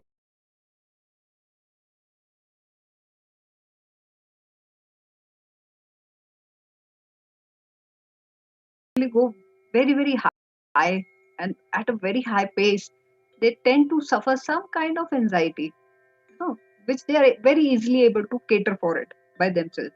So the or maybe some other kind of thing. So which is a pre-existing factor in them, along with I would say alcohol or drug abuse can definitely take a person towards a bipolar syndrome. And the sad part is if it is left untreated, if it is left maltreated, or is misdiagnosed, and if the societal or the family support is not there, it can end up in a suicidal cases as well. So in a very, very extreme cases, yes, it can definitely lead to suicidal tendencies in the people. And to an extent, when people are very successful, they tend to get into bad habits. So I would say the plus of the bad habits and the pre-existing factors can definitely lead to it. But if we are talking just that the person is going high and suddenly sees a low, so the mood changes are there. So again, the factor is not that they are suddenly successful or instant success and the money flows in. No, that is not the reason. But yes, if the sudden low is there, if they are not able to stabilize their mood, they are not able to control their emotions, they are not able to control that disturbance that is coming for a transient phase, it can definitely lead to some or the other mental disorder, or maybe later on bipolar as well, because we see many cases ending up, unfortunately, with the life, you can say, attempt to suicide or suicide. So yes, it actually affects. So, Dr. Pooja, I mean, I'm like a normal layman. As a layman, understand there are three scenarios. One is at time of dire strait. Many times we feel superhuman. We feel that there is an adrenaline rush, and we start doing things like a superhuman. And at times, as you mentioned, there could be a suicidal tendency. So there is one scenario where you take a very difficult task and you probably finish it or perish doing that. Second is that for no reason you want to just have a suicidal tendency. And third is a bipolar. What is the difference between these three? And my second part of the question is suicidal tendency is necessarily part of a bipolar, or a trigger from bipolar causes the suicidal tendency? I mean, if you can just explain this in more detail, so it will help our viewers to understand where they stand. Yes. So, coming to the first part of the question, where you say that adrenaline rush can lead to such kind of mood swings, definitely it leads to some kind of mood swings. But look at the sports people or people like us. We are able to cater for those emotional disturbances very easily. We have to get into that ritual of getting back to the or the target that is there. So failures are part of life for everyone. So the sooner or later they accept, so the better is their mental health. So coming to the again to the first question, adrenaline rush, the moment we are able to cater for the ups and downs in life or in success or in terms of money, many people are able to do it. This is why the human race is surviving. So it has nothing to do with the bipolar till the time. Say sports person, otherwise the moment they retire, so the adrenaline rush definitely goes down. So it never happens that in majority of the cases they stay very normal, or people like us. So sudden fame, sudden money, the till the time individual is able to control his ups and downs, he is not going to have very threatening kind of mental health issues or bipolar for sure. But coming to societal tendencies that people have, yes, bipolar has got a role. So there's the second part of question. So societal tendencies, it happens when the person is in extreme low, you can say. So we are very much aware that the anxiety, depression, societal pressures, familial pressures, career, money can all lead to these kind of tendencies. Or you can say, unfortunately, they mature as well into some kind of suicide, losing the life. But if you go towards the higher side of it, why the successful people, why the people are who are having money, so there's some kind of mental disturbance in the form of comorbidity, you say, or the pre-existing factor, you say, is already there, which is a very false notion in itself, because the bipolar, you can say, is running in the back, and it is performing itself in a hypermaniac form. And in the hypermaniac form, when people are relentlessly deciding certain decisions, they can actually go for suicidal acts as well. So in both the cases, the suicide can happen because of the emotional low or emotional high as well. So we need to crack a balance. Somebody who is having these kind of tendencies, they definitely need a psychotherapy. It can be catered. Medications are also there. Counseling sessions are there. So the psychosocial therapies are there. They can actually help them out. And the third part of the question, that the bipolar is not that it always ends up in the suicide. But as I mentioned, that if it is associated with any kind of substance abuse, or you can say alcohol abuse, so if these factors are there, or drug abuse, you can say, people are taking drugs a lot these days, youngsters are taking a lot. So there's sudden mood changes that are there. In those mood changes, yes, they can definitely go for suicidal tendencies, but it's not that it is bipolar is highly marked with the suicidal tendency. But yes, if left untreated, as I mentioned, if left misdiagnosed, it can definitely lead to suicidal tendency. Because when they are in a very high mood, they are not able to decide certain things or make certain decisions in a very rational manner. So they somehow end up in these kind of unfortunate things. I think the most important question is how do you identify? I think if somebody is having a bipolar syndrome, first of all, he will also not understand that he is actually bipolar, and the people around him also will not know, this guy is sometimes very very angry on small things, and sometimes he's not at all attentive on things. So these are very normal things, which happens every day, maybe 5 times a day. How do you distinguish between a normal behavior and a bipolar behavior? See, CK, when it comes in the childhood phase, which I really insist, and majority of my talks and articles are on the childhood stage. So at that particular stage, since the bipolar does not manifest that early, but it exists in a very different and a pre-existing form like ADHD, which is pre-marked in children. You will see certain group of children who are very silent, they're okay, they fight with their fellow friends, but then again next day they are there. But again you will be able to witness one odd child in the entire group or crowd, you say, who shrieks, who shouts, and then suddenly mellows down. Suddenly he will start or she will start beating the younger ones, and suddenly you will say there's a change is there. After a week they are having friendship with them again. So this is very normal. If somebody is listening, this is very normal. It happens with my kids, somebody will say. But if the frequency of these episodes is very, very high or is very repetitive, then definitely we have to conclude or diagnose that particular childhood mental health issues are there with the child. So it's very important that we as a parent or society try to identify these kind of things in children. They suddenly start talking to you, and then you will see there's abrupt change, then they don't want to talk to you, they are sitting in one corner. Probably they were very fond of reading or playing a certain sport, and sudden changes there where they don't want to go out and play sports. So these are the indicators in children. When it comes to the adult, so specifically talking about the women, since they are more vulnerable for certain reasons, you'll see there are drastic changes in the moods. You see a female suddenly shouting, she is having a discussion, a very normal discussion with the family or with friends, suddenly she'll just pop up in anger. Or you will say that after a while she mellows down as well. And then she becomes very normal, as though nothing has happened. So again, the thing is very normal. It happens sometime. But if the episodes are in frequency and repetitive mode, it needs to be catered.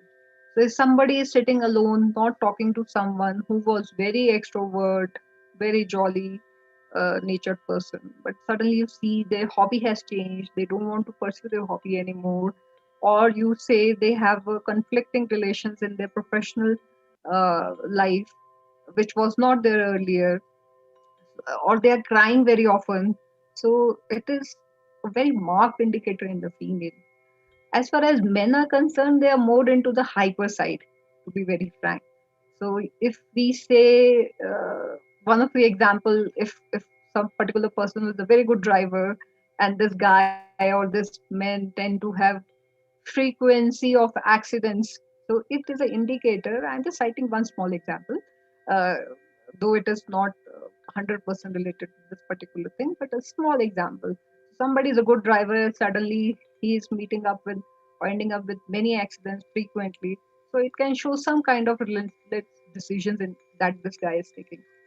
So in men, they are comparatively very less vulnerable compared to women, but both the genders are definitely affected with it. So the indicators are very clear. Sudden, you see a person is very jovial. During their high time, they tend to eat less food because so much of energy is there, and they feel like they're very confident. They can do anything, and suddenly they make some very big targets for themselves.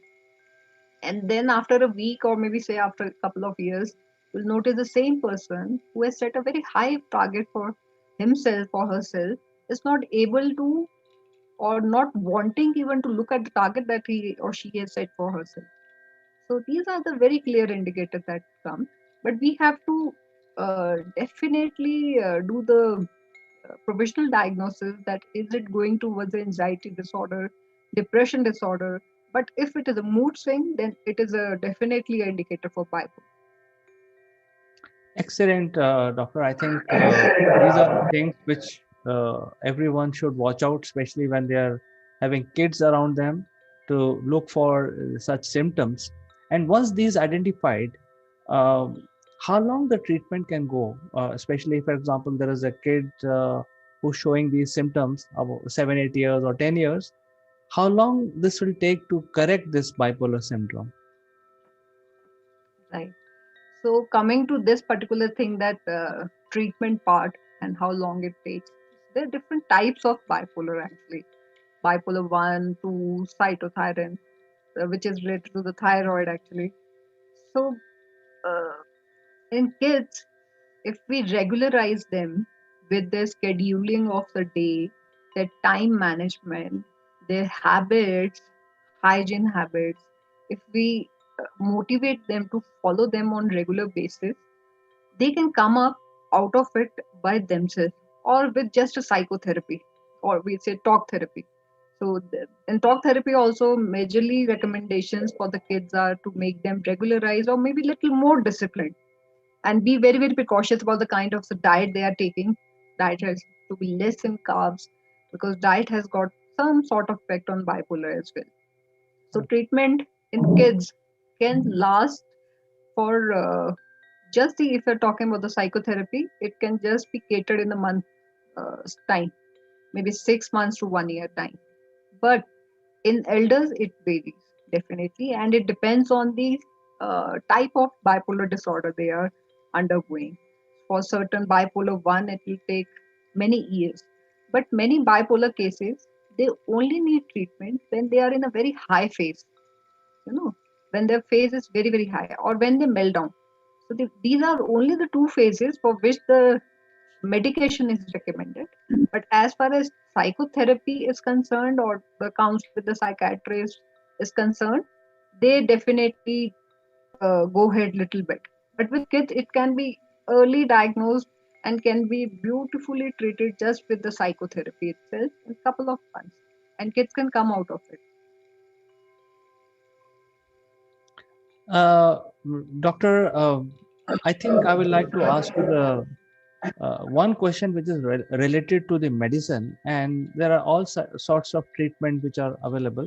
So some treatment can be harmful, will show some side effect, and then there are some treatment which does not show side effect. So are there treatment available like homeopathy, where the side effect may be less, it's less tedious to follow, people feel comfortable? Are there treatment available in for the bipolar in medicines like homeopathy, Ayurveda, etc.?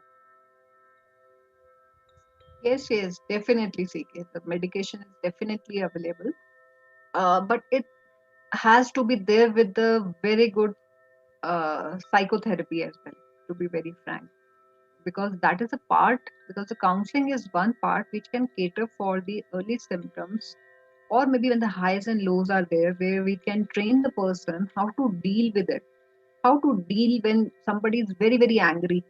So we teach them about the deep breathing exercise and many other mindfulness techniques that are available. So we teach them. But yes, along with them, there are alternative medicines which are available, which take some time because it is a chronic illness or disorder. So it takes some time to get off. But if the triggering factor is still there, nothing will work.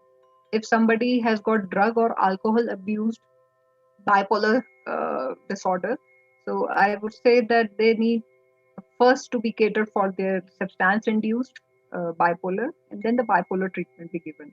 Yes, in homeopathy, Ayurveda, or alternative medicines, acupuncture also is very effective in bipolar. So yes, the treatment is definitely available. Fantastic. It was lovely talking to you, Dr. Pooja, today. And this is a very important subject. I think, like any other mental disorder, we tend to overlook these symptoms and say, that, hey, this is part of our life, and probably he's just angry on certain things without analyzing. So I think, thank you very much for giving us a lot of information on how to identify what symptoms to look at, and then how do you treat a bipolar syndrome. So with this, I'd like to say goodbye to you today. And thank you very much for finding time and coming on this show. We will catch up next week again on something more interesting for the people. I appreciate for the opportunity, CK. Thank you so much. Stay safe. Bye bye, Dr. Pooja. Until next time.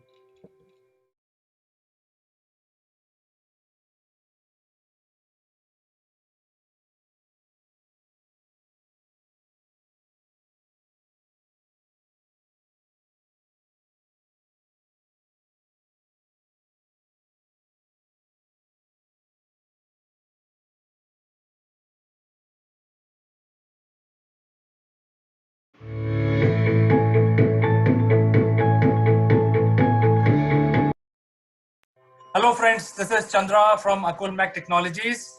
Welcome to Top Brass. Today we have Mr. Akshay Gupta in our program. He is the Prime Research and Advisory CEO and founder. He joins us from Mumbai. We will discuss about the lockdown situation and many more things from Akshay. Akshay, welcome to Top Brass. Thank you very much, Chandra. Thanks a lot for having me on the show. So Akshay, we are on day 17 of the lockdown.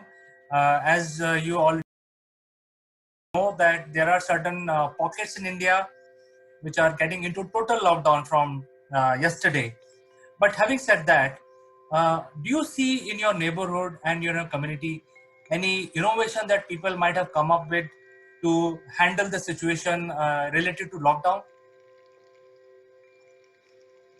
Yeah, in fact, Chandra, we are actually seeing a lot of new ideas, whether with technology, using technology, not using technology, but certainly new ideas where the new scenario has been sort of incorporated into.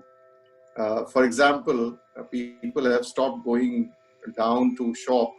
Uh, we have shops in our own complex where we get the essentials, the necessaries, the day-to-day necessaries. But now that's been streamlined into a very beautiful way, where we give the order on WhatsApp. We are given a certain delivery. We pay by a digital currency, and we go and pick it up. So I think these are small innovations that are happening where the new norm or the new normal of the day called social distancing. Of course, till this whole episode lasts, and my suspicion is it's going to last a long time. These new innovations probably will last longer than this epidemic or pandemic, because I think people will understand the convenience, the discipline, and the effectiveness of these measures.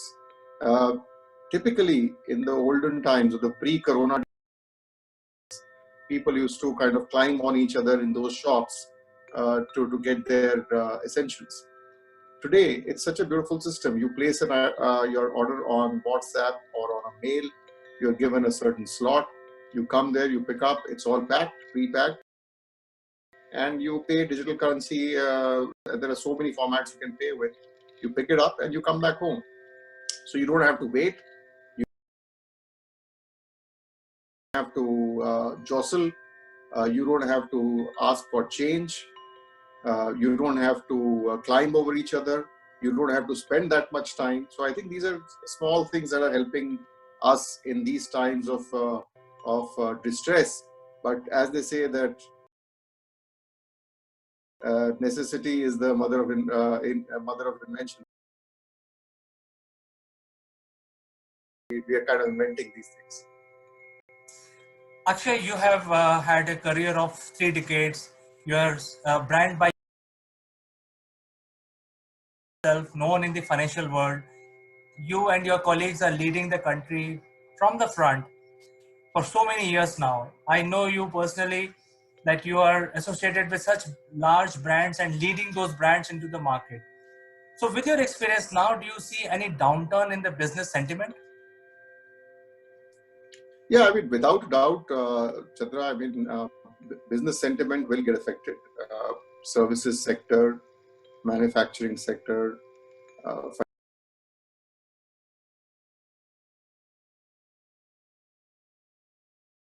financial sector, because there is a a clear-cut reduction in productivity in the country because of this lockdown. This will have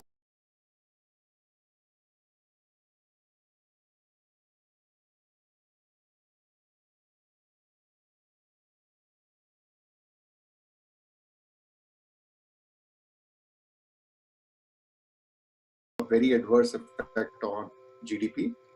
This will have a very adverse effect on economy. Whether it will be -2% or +2% is something that one needs to see over the next 6 months. How long this will last, one has to see over the next 6 months.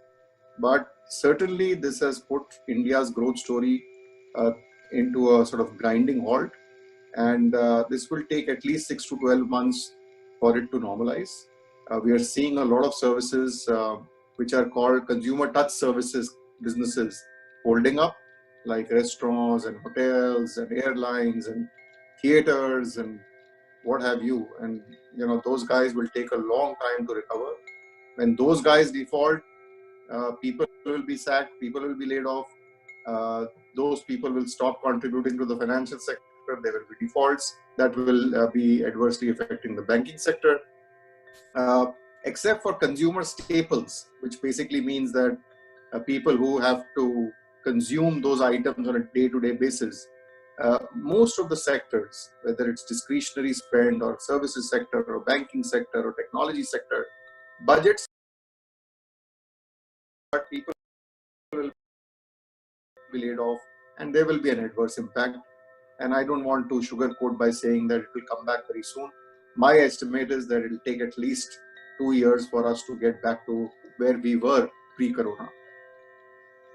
So I think we are going to get into a recession, a very bad recession. I think from your point of view, what the government of India or various respective governments of each country should do to revive the business sentiment in order to bring the GDP up of the globe of all different countries, what measures they should do after the lockdown is lifted?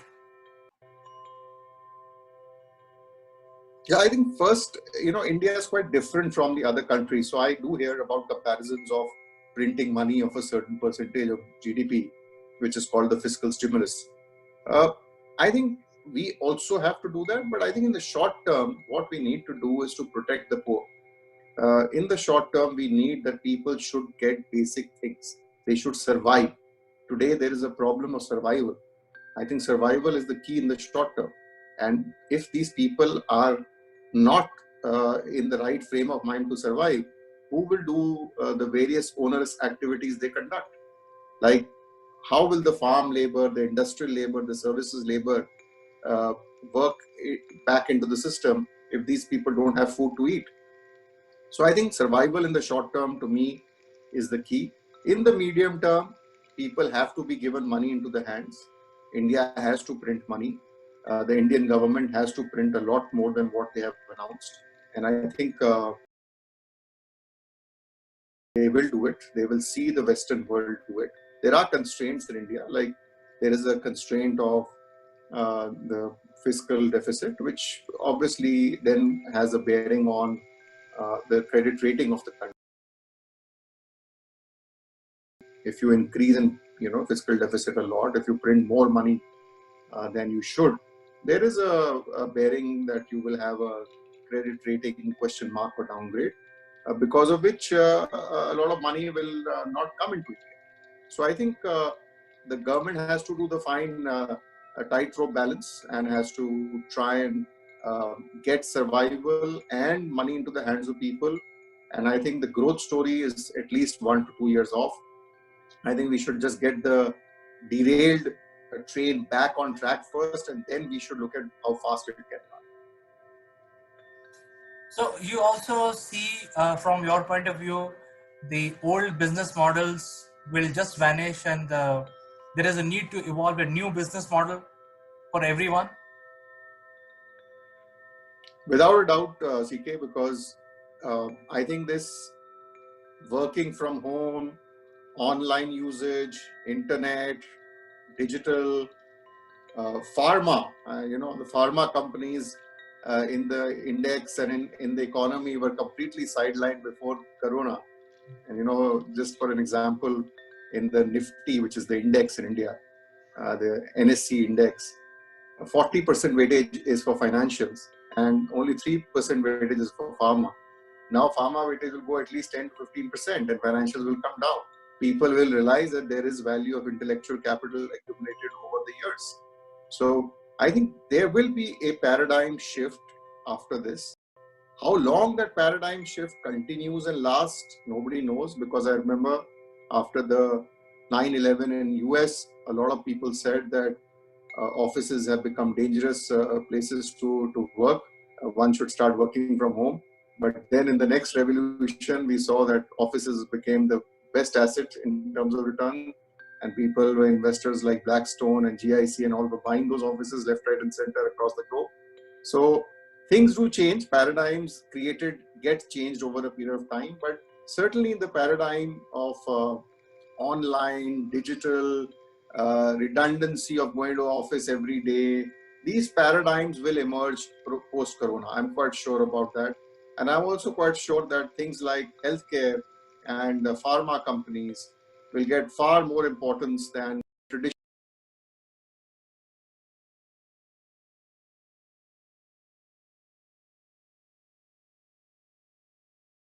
companies like banks and manufacturing companies, because people will understand that these are the lifesavers and we need to give far more weightages, far more P multiples, far more importance to these industries.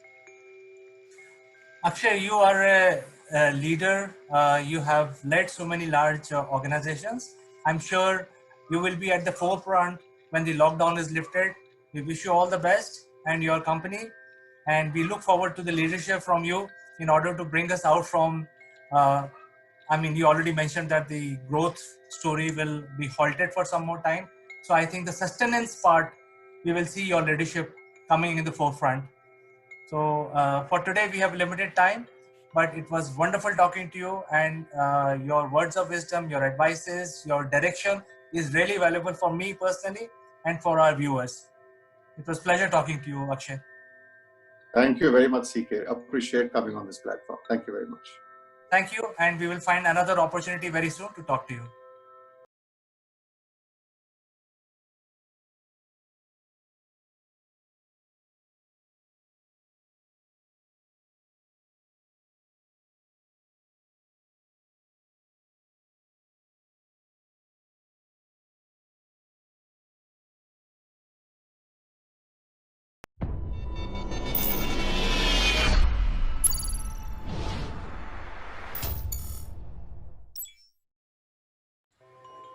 Hello friends, I am Kanchan from Akulmach Technologies and you are welcome to our series Great Kings of India.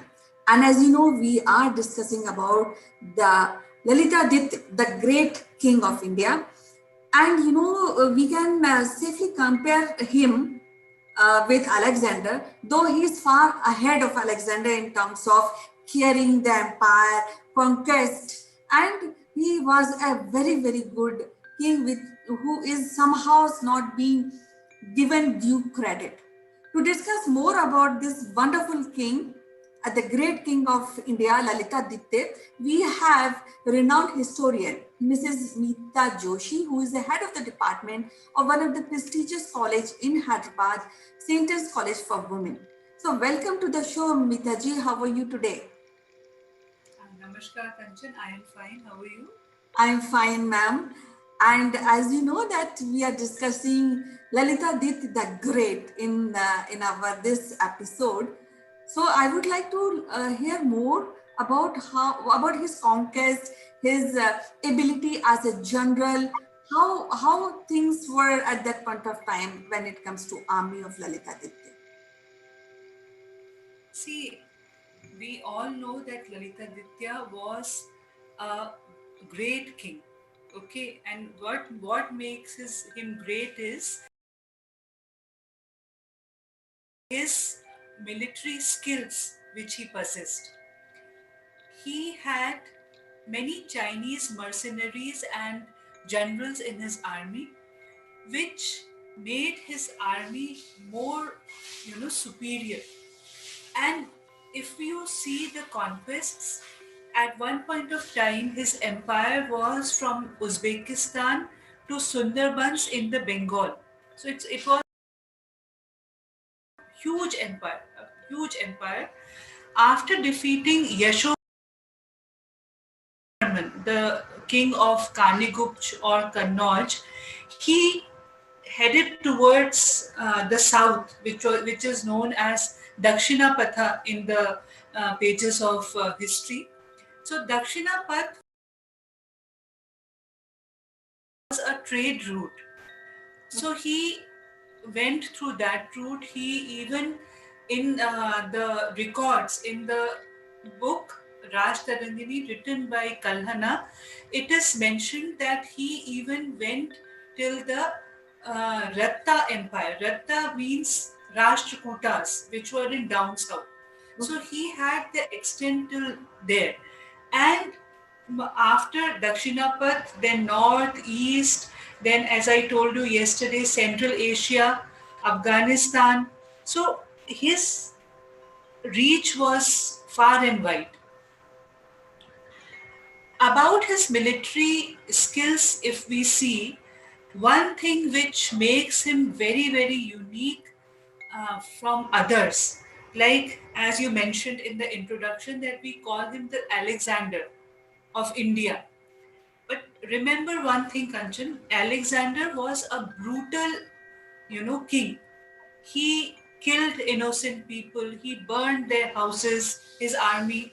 They took women as slaves, they did all sorts of things which should not be done in a war. They had no war ethics. But Lalita Aditya and his army, they followed the war ethics written in the Shastras. There are certain set of rules, you have to follow, like you start from early morning, then after sunset you will not fight. So many rules were laid out by the Shastras. Then you will not harm the innocent people. What the foreign invaders did, the Islamic invaders or foreign invaders, they destroyed the crops, they killed innocent people, they raped the women, they took children and women as slaves with them. All kinds of atrocities they did. But in the contrary, Lalitaditya was a king, a general who followed the ethics of warfare. They followed the ethics of warfare, and as I told you yesterday, even his name is mentioned in the one of the books related with the Tang dynasty of China. That means he had relationships with them. Even Al-Baruni, Al-Baruni, he was a visitor to India who wrote in his chronicles in around 12th or 13th century.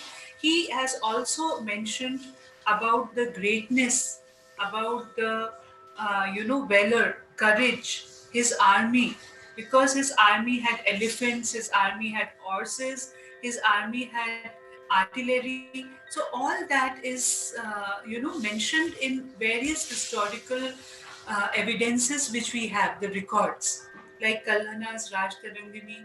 Then we get in this Alberuni's accounts. Then we get his mention in the Tang dynasty. So his military conquests were far and wide. Apart from this, if you see, where some accounts say that he died fighting, because once he returned to Kashmir and he built many temples and cities, many temples of Vishnu, Shiva, and sun god Martand, many amenities for the people, like as I told you, canals, water channels,